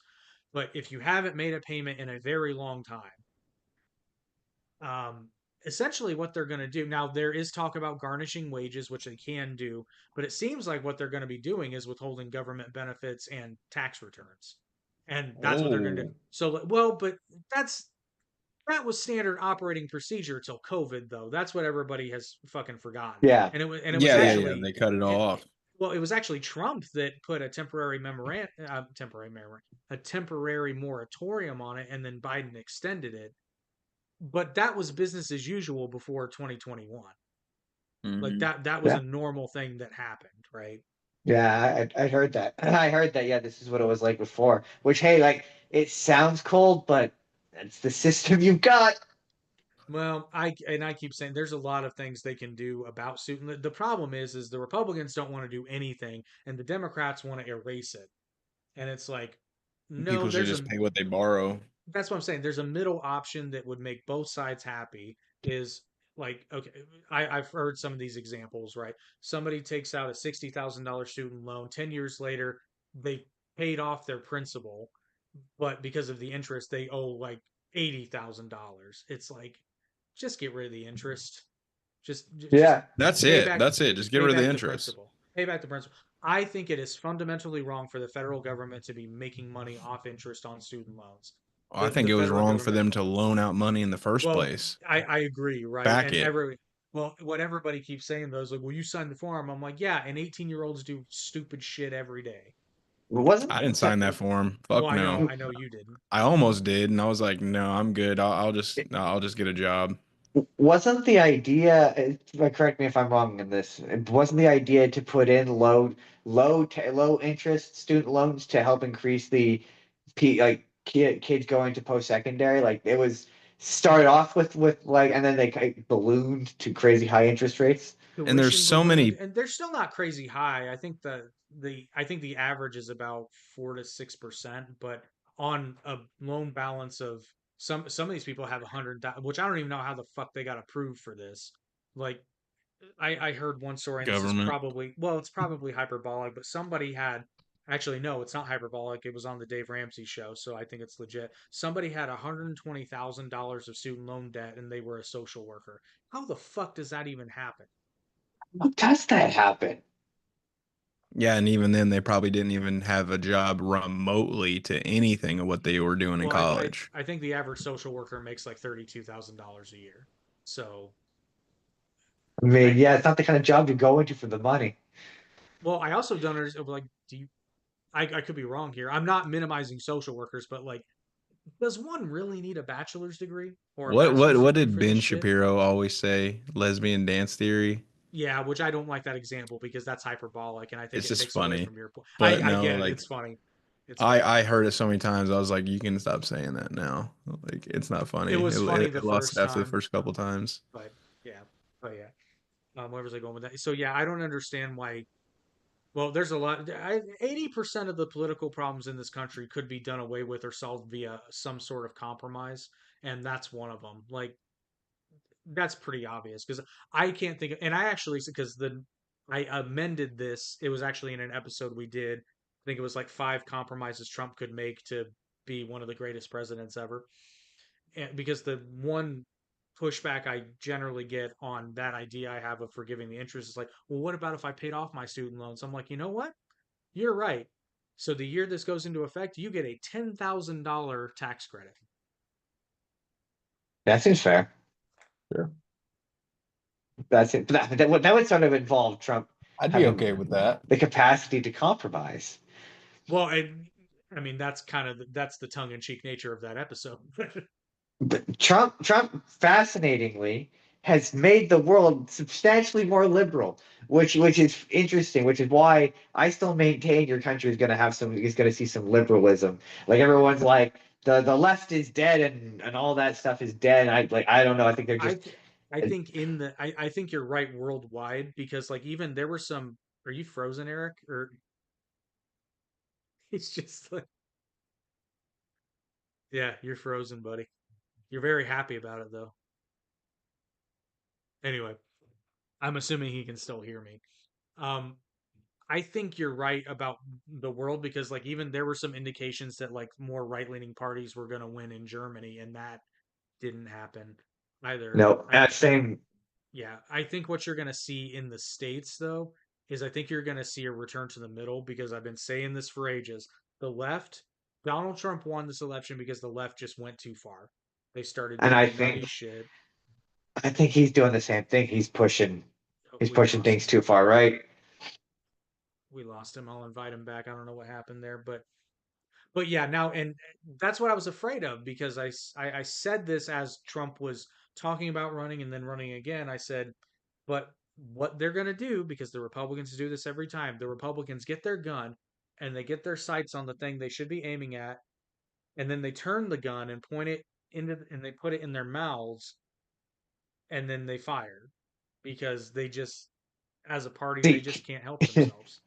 Canadian conservatives do a similar thing, although they do the thing where they run real hard on right wing populism for 90% of the election, and then they get right to the cusp of actually doing it, and then they start to see that it's really unpopular, and then they try to like dial back. So I keep making fun of Pierre Poilievre for this, but the guy before him, he tried to run on banning gay marriage. Well, not banning gay marriage, but he tried to run on being anti-gay marriage. And then when he found that that was really unpopular, tried to back it up by being like, "Well, I don't support it, but everyone else does," and that's what really matters. And by that point, it was too late. He already lost. Well, that's like there's and not Trump, but there are Republican politicians that say things like, "Well, the American public isn't in favor of gay marriage," and I'm like, that's demonstrably not Just true. not true. It's That's just not. now I do believe this though. I believe there's probably 10% or so that are like vehemently against it. I think there's probably like 20 to 30 that are like gung ho, full on pride, and then the other 50 to 60% just honestly don't give a fuck. Just don't care. Yeah, that's what your more traditional Canadian conservatives like. We just don't. I saw the thing about Pierre Poilievre is he causes us to have discussions that aren't discussions. So and I saw someone say this as a joke where they were like they cause us to talk about stuff that we like abortion rights. Yeah, we settled that like 10 years ago, or gay marriage. We settled that like 10 years ago. Like, Trump why did are the we bringing same this thing. discussion back? Trump honestly did this. Well, not okay. So Trump didn't bring up Roe versus Wade in a vacuum. The Supreme Court brought it up, but it was I don't remember who. It was probably a It's Trump them appointee that Project brought it up. Heritage people. Well, funny enough, that I think those actually happened. And well, maybe not. I don't know. My point is, it's not like Trump brought it up and was like, the Supreme Court should really look at this. No, they did it on their own, but it was probably Trump appointees that brought it up. But yeah, it's kind of like you love it or hate it. Roe v. Wade kind of had. I wouldn't say it decided the issue because ever since there's been the anti-abortion people for sure. But I mean, we had like a level of homeostasis that Yeah, it wasn't perfect, but it was like it was okay. Like we were getting down the road it, to having. Whereas here in Canada, we got it figured out. Same thing with gay marriage. We figured this out like 10 years well, ago. gay Like, why marriage. are we having? Yeah, gay marriage is the thing that we figured out because ever since like by the time Obama got rid of the Defense of Marriage Act, and they say he legalized gay marriage. What he really did was they repealed the Defense of Marriage Act. But ostensibly, by the time that happened, like 80% of the, well, not 80, but like 60 to 70% of the U.S. is like, we really don't like. I don't care if dudes Yeah, kiss each other. Like, I just, yeah, it's not a thing that it's not fucking, high on my list. as long as you're not kissing me, I fucking go for it, man. He's like, Big Macs are fucking $7. Like, I don't care Well, I about the don't, I gays. don't. But like, so like, anytime that part of the Conservative Party are election losers. Like they're the guys who keep lose. They're the guys who have lost to the Liberals 4 times in a row. The third of which is when Justin Trudeau was on his third term and was historically unlikable, and they still lost. Those are the guys that are losing. So it's really surprising. But to be fair, out the back of the election and closer to the end of the election, Pierre Poilievre really tried to pivot away from that stuff, and that's when you saw him try to kind of distance himself away from Trump. But by that point, it was too late. Damage had been done. Plus, Justin Trudeau stepping down did not help. Yeah, Paul, I like poor Pierre because like, I'm just man, grateful we didn't wind up with Prime Minister PP. that ties into the urine example I talked about earlier. Yeah, yeah, Monsieur just not just Pipi. Monsieur PP. Like that was just it was just gonna be 5 years of this hour has 22 minutes being like Professor PP. Like it's so funny. They were so sure this hour has 22 minutes is Canadian SNL. That's the best way to describe it. And they're usually not very funny, but kind of like SNL. But they've really worked on this Pierre Poilievre impression because they thought he was going to be prime minister, and they don't have a Mark Carney one yet because clearly they weren't expecting him to win. That's just like how that's the thing about this whole bit. It's just how nobody expected it. Like nobody did, even well, except for the polls. Apparently, I will say this was a real positive goal for polls. You know, after your guys' disasters, I two was gonna elections say of you poll. get. I was gonna say you got a taste of what Hillary Clinton got in 2016 because I mean, even South Park was sure she was gonna win. So when she lost, Oh yeah, they had to create a whole different episode in like 2 days because yeah. I mean, everybody. we talked. Haley about the Trump in the Hall of Presidents The Hall of Presidents. Yeah, is clearly Hillary Clinton. yeah. It's clearly it's Hillary Clinton. Yeah, yeah, yeah. This is wasn't dissimilar because yeah, there was a point where like you can see it. There's a chart they have of where you see him start to do this like on in the polls, and pretty much like by 5 points, it was pretty accurate, which I think is good because like we need to reform some trust in some polls because yeah, Yeah. I'm tired of seeing news heads talk about them and then them just being wrong every single Every time. time. So quick questions, then we'll wrap it up here because we've been going Yeah, for a yeah. while. We've given the average American viewer a lot of Canadian politics to swallow. You Um, you know more than you ever need to. I don't know. Things might get really bad. What was? Oh yeah, Haley's talking about the Hillary Clinton thing. So do you in Canada? Do you have any sort of like midterm election, or is just like your next election in 5 years? It's legally well there's I don't know there's a certain period of time they have to do a parliament. Um, Basically, Mark Carney now goes to the Governor General and asks for permission to form government, which they will because they have the seats. And then at any point, the Conservatives could team up with the Bloc and the NDP and trigger a vote of non-confidence, which would trigger an early election. Or Mark Carney, I think he can go to the Governor General and ask permission to dissolve Parliament and trigger a new election before the 5 years. But otherwise, in 5 years, I think it's 5 years. I'm pretty sure it's 5 years, I thought either it four was or five five. I years. could be wrong. Yeah, no, I'm pretty sure five sounds right. Then they legally have to have an election. So this election was within the legally mandated. Or no, this was they called this was a snap election because October was when we were legally supposed to have it, but he called it snap election. So the previous election that was during COVID, Justin Trudeau called a 2 year early election in the hopes that he could shore up a majority government, Okay, which he did. I remember that now. Now that you say that. Except the blocks hate conservatives, so chance of them teaming up are yeah. But as Trump said, never say never. Never said never, never. They pretty historic. Basically, they they screwed over the bloc, and the bloc basically lost all of their seats and lost party status for like decades. So like they genuinely cannot stand the conservatives.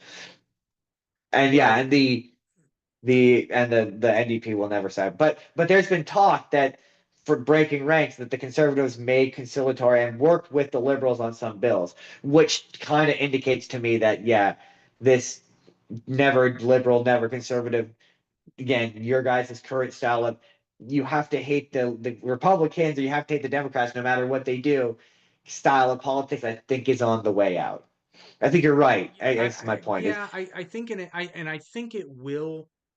I think Trump is ironically going to bring about a sort of not full unification, but kind of like a almost like a return to the political pre-Newt Gingrich rhetoric of like the early 90s where it's like, yeah, we don't agree on stuff, but I mean, we can on the big I stuff think we can come together. I think your government's going to overcorrect. I think is what's going to happen, and Well, but you're here's going to see them work together once Trump is gone. Although not to get into Trump territory, but just really quickly, I did see him say that he did say I'm a two-term guy. I'm not going for a third term. Like on NBC of all well, places, because I he thought that was can't. kind of wild. Like that's the fact that Yeah, I know, but anybody yeah, the fact that anybody was entertaining that seriously is insane. I just to hear him say it out loud, Yeah. like I thought was pretty like I genuinely believe him when he says he didn't make the Trump 2028 merchandise. He didn't. I I don't think he did either. But because I was going to bring up Trump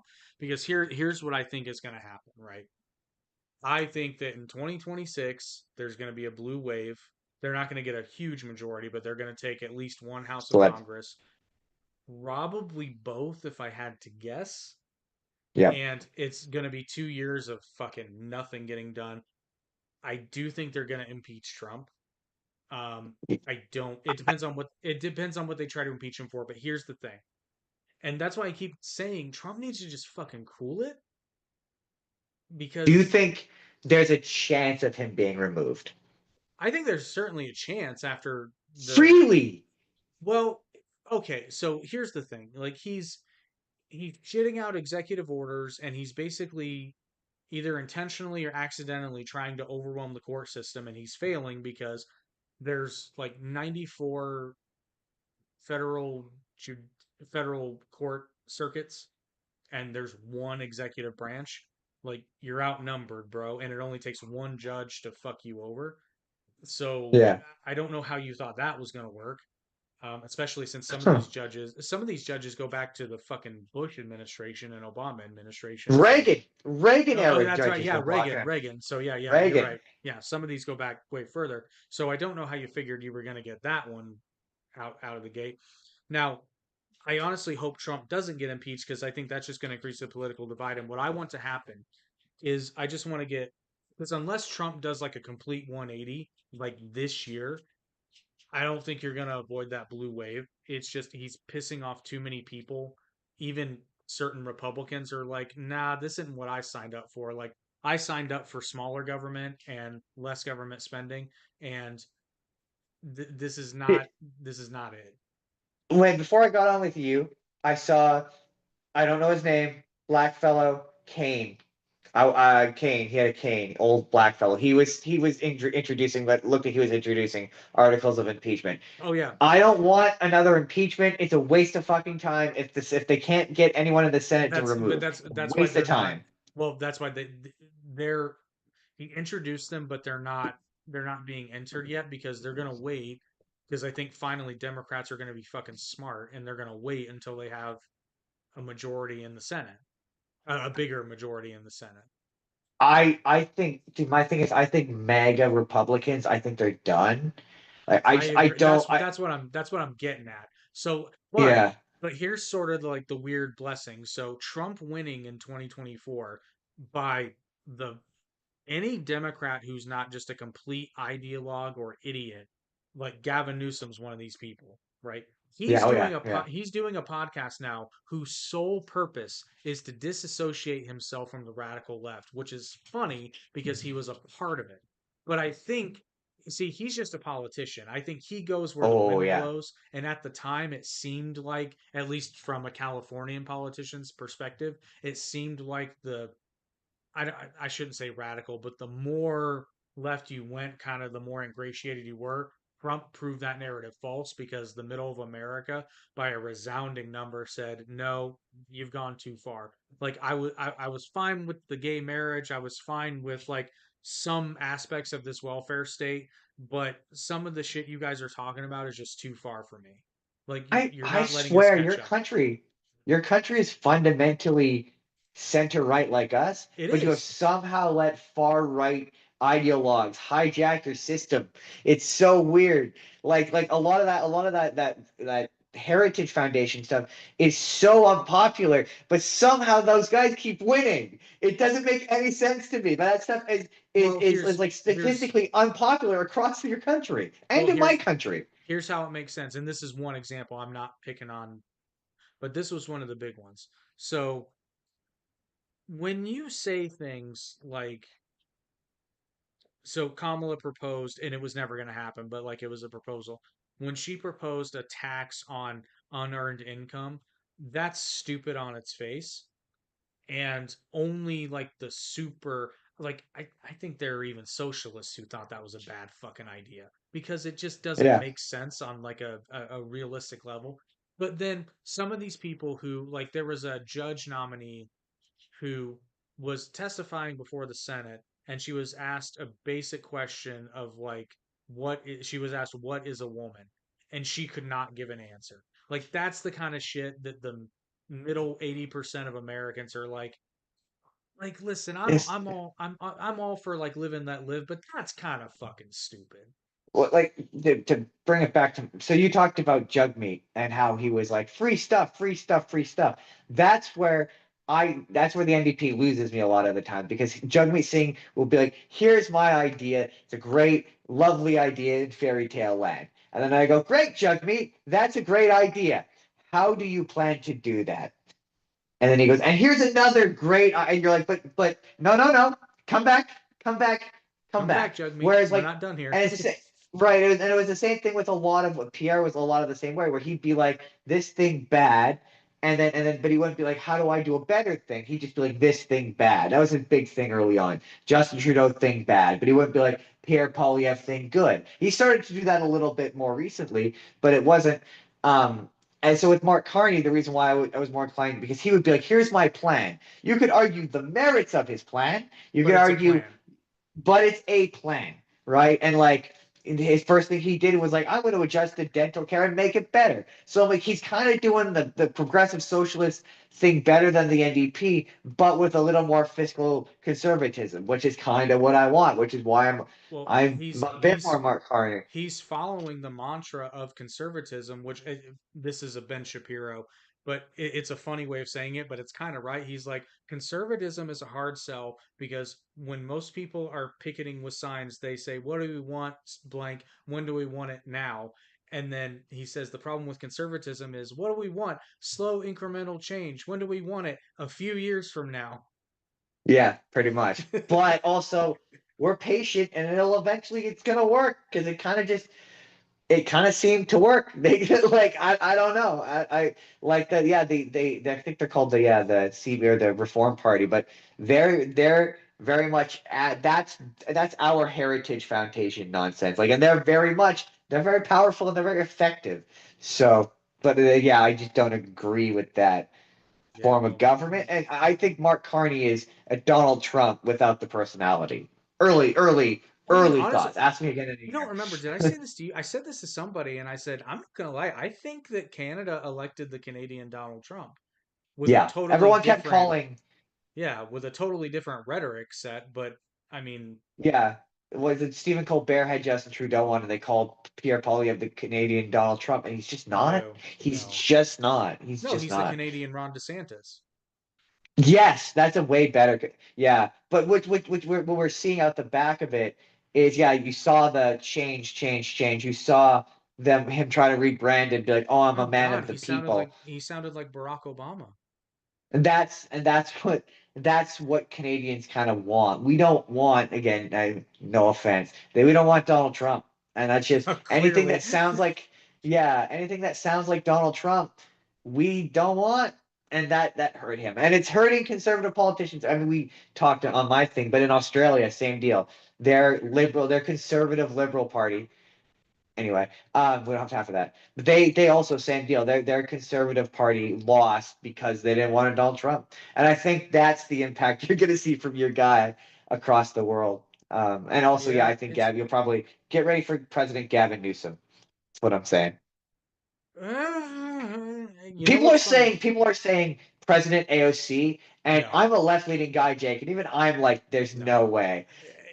Newsom would rip her to shred. And here's the thing, and this is, I wish that liberals would learn this fucking lesson, and Republicans to a certain extent, but in the last few elections, liberals are the ones that haven't really gotten this. Um, when you get to the general election, the more moderate candidate, generally speaking, will win. Yeah, because you got to appeal to you can't just appeal to California and New York, and you have to appeal to Middle America, Well, and but of Middle America course, doesn't like AOC. yeah, well, of course, you could do the Hillary Clinton strategy that worked out very well, where she goes to California on Monday and says, "We're going to kill the coal industry," and then goes to Pennsylvania on Tuesday and tells them that they're going to save the coal industry, as though people in Pennsylvania don't have fucking televisions or YouTube and didn't hear you say that opposite shit the day before. Right? Like her and Bernie Sanders have been like, it's gonna be a Bernie AOC ticket. I'm like, no, no, because then I'm just gonna have to listen to the Well, right complain about them for an entire election cycle. Well, here's the thing, and I don't think they'll get it because here's the thing. If you want to lose, go for it. Absolutely go for it if Yeah, you want to lose. yeah. Well, I saw one that was like Harris AOC. I'm like, are you looking to Are you lose? trying? Or It's like you're trying to throw the game. I even saw one that was not Harris, AOC Crockett, and I'm like, listen, I if just, your goal is to throw it, then absolutely go that route. you guys need to put in a slate. Yeah, Gavin Newsom or even Pete Buttigieg, I think would stand a better chance than. I mean, better I than just, AOC, but I just don't think there's anyone on the right. I don't think the right has anyone, and I don't think it's JD Vance. I just don't. I it's strongly, not I JD Vance. He firmly. killed the Pope. You killed the Pope. Yeah, yeah. I made That's a that joke, and joke. Haley That's a texted me joke, and was Richie. like, "Yeah." Haley texted me and was like, "Really?" And I was like, "I can't help it that it was funny." Yeah, it was the last thing he did was see JD Vance, and the Here's Pope the was like, thing. "Nope." Here's the thing. You know that when he got that text message, he went, "Fuck." Right, you know he did, and then he knocked over the trophy, and my favorite part is when he was like, they're having a real thing with like tourism. I don't care what Donald Trump says, tourism is down in your country, It is. and he tried to pretend like it wasn't, and then to make matters worse, they started off the World Cup planning, I and saw JD that Vance went, today. Oh "You're my welcome to God. come here." But then when you're done, kindly put on your jacket and internationally get the fuck out. And I was like, dude, what are you doing? Oh, it wasn't just JD. It was a bunch of other people. And I said this. I had the same reaction and went, "Oh God." Do you want to win? Like the thing that Trump people don't seem to get is like you don't have to win over your own crowd. Why are you constantly trying to? Like you need to win over like me, like people like me, and people like you who are like that's not gonna win you votes, man. Well, but I just unfortunately, and they've done things to really cut themselves off at the knees, but they did turn a lot of independent voters because I mean the election results speak for themselves. I don't think you'll see a repeat of that no, in. not with JD Vance. I don't think. I just don't think. It's just okay. In a I mean, I'm assuming they wouldn't primary JD Vance, right? They would just give it to him. Like, I just think it's No, disingenuous. he would have to primary. He would have to. He has He, to primary. They wouldn't just give him the nomination. yeah, Oh, because interesting. he's not an incumbent. He has to primary. Oh, even though he's vice president, he doesn't count as incumbent. He starts his own. Oh, interesting. Okay, I thought as the vice president, he's just automatically incumbent. okay, so no, because technically speaking, okay, if Trump died and then he became the sitting president, then yes, he wouldn't need to primary. Oh, okay, But okay, interesting. assuming this term ends, then technically, because he's going to lose his position as vice president at the end of that term. Oh, okay, okay. So he has to reapply. Okay, that makes sense. Gotcha. I just don't see JD Vance winning. I just don't. I watched No, a lot of he's really, too a smug. lot of He really, yeah, arrogant right wingers being like, "Oh, he's definitely gonna." And I just, once Trump is gone, I don't even just mean dead. Like we're gonna pretend this is the real world, and he's not going to go for a third term. But after this term, even if he's still alive, I think MAGA is done. I don't think there's a next generation of MAGA. I think once well, Trump is so gone, MAGA is okay, gone. okay, and here's the main reason why it's done, right? Okay, so their goal, and we'll go this and then we'll wrap it up. Yeah, Um, yeah. their goal was to like to Doge, fully Doge. They've doged a little, but not nearly as much as they said they were going to. They wanted to, about the only thing they've set out to do that they've done was not shut down the border, but cut down drastically the number of illegal crossings. And they have seemed to have done that. But gotaways you can't count on. But we've seen there's evidence to suggest that the number of illegal crossings at the southern border are down drastically, right? Um, they've they've essentially, and they will never admit this, they've not succeeded in their immigration agenda because, unfortunately for them, the law is still the law, and due What? process is a thing. So, Okay. Before we end, I had a question. Speaking of due process, I want to get your opinion on something that I saw Stephen Crowder say, where he said that once you come into this country illegally, and I know we've had this discussion. But he says once you come into this, they catch you and then they send you home. That's your due process. it depends. It depends at what point you're caught, actually.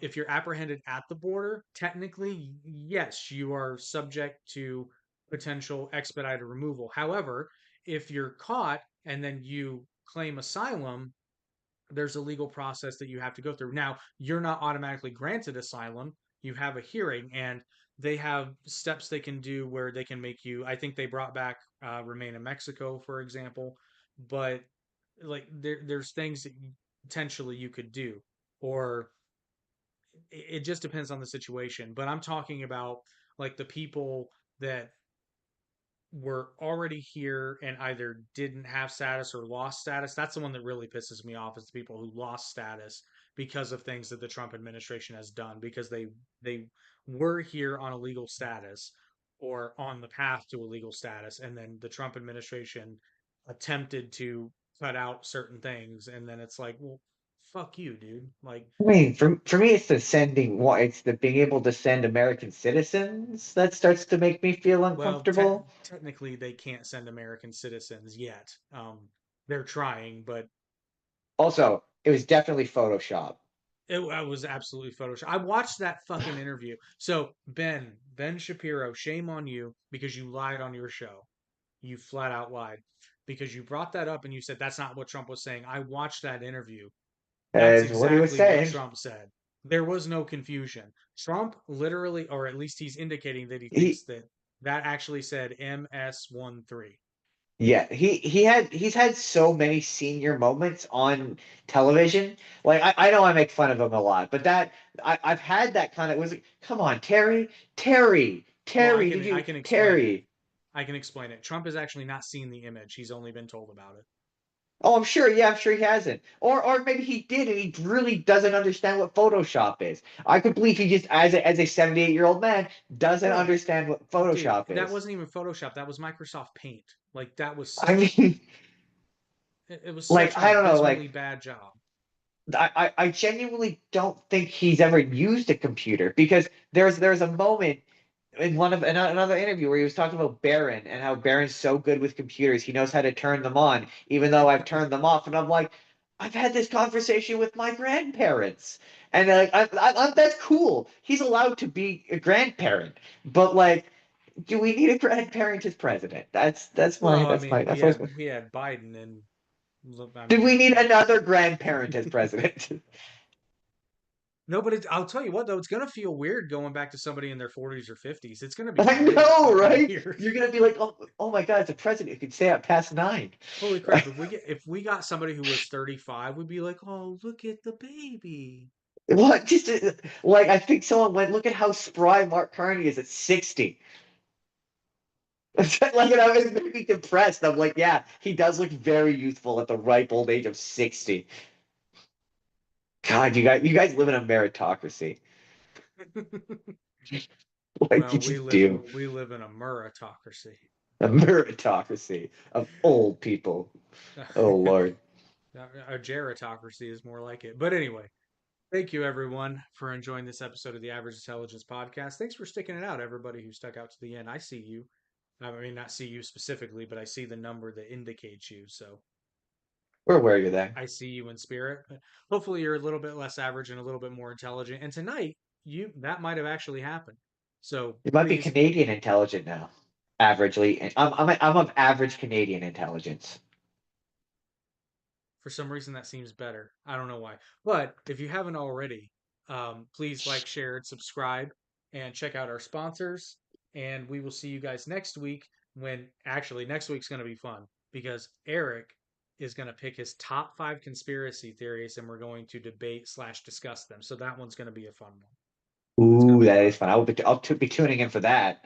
And very soon we will be returning to our in-studio setup. It's in the works. So no more Zoom. Unless we have guests, then we'll Zoom. But we're going back soon. It'll be But the until then, same room.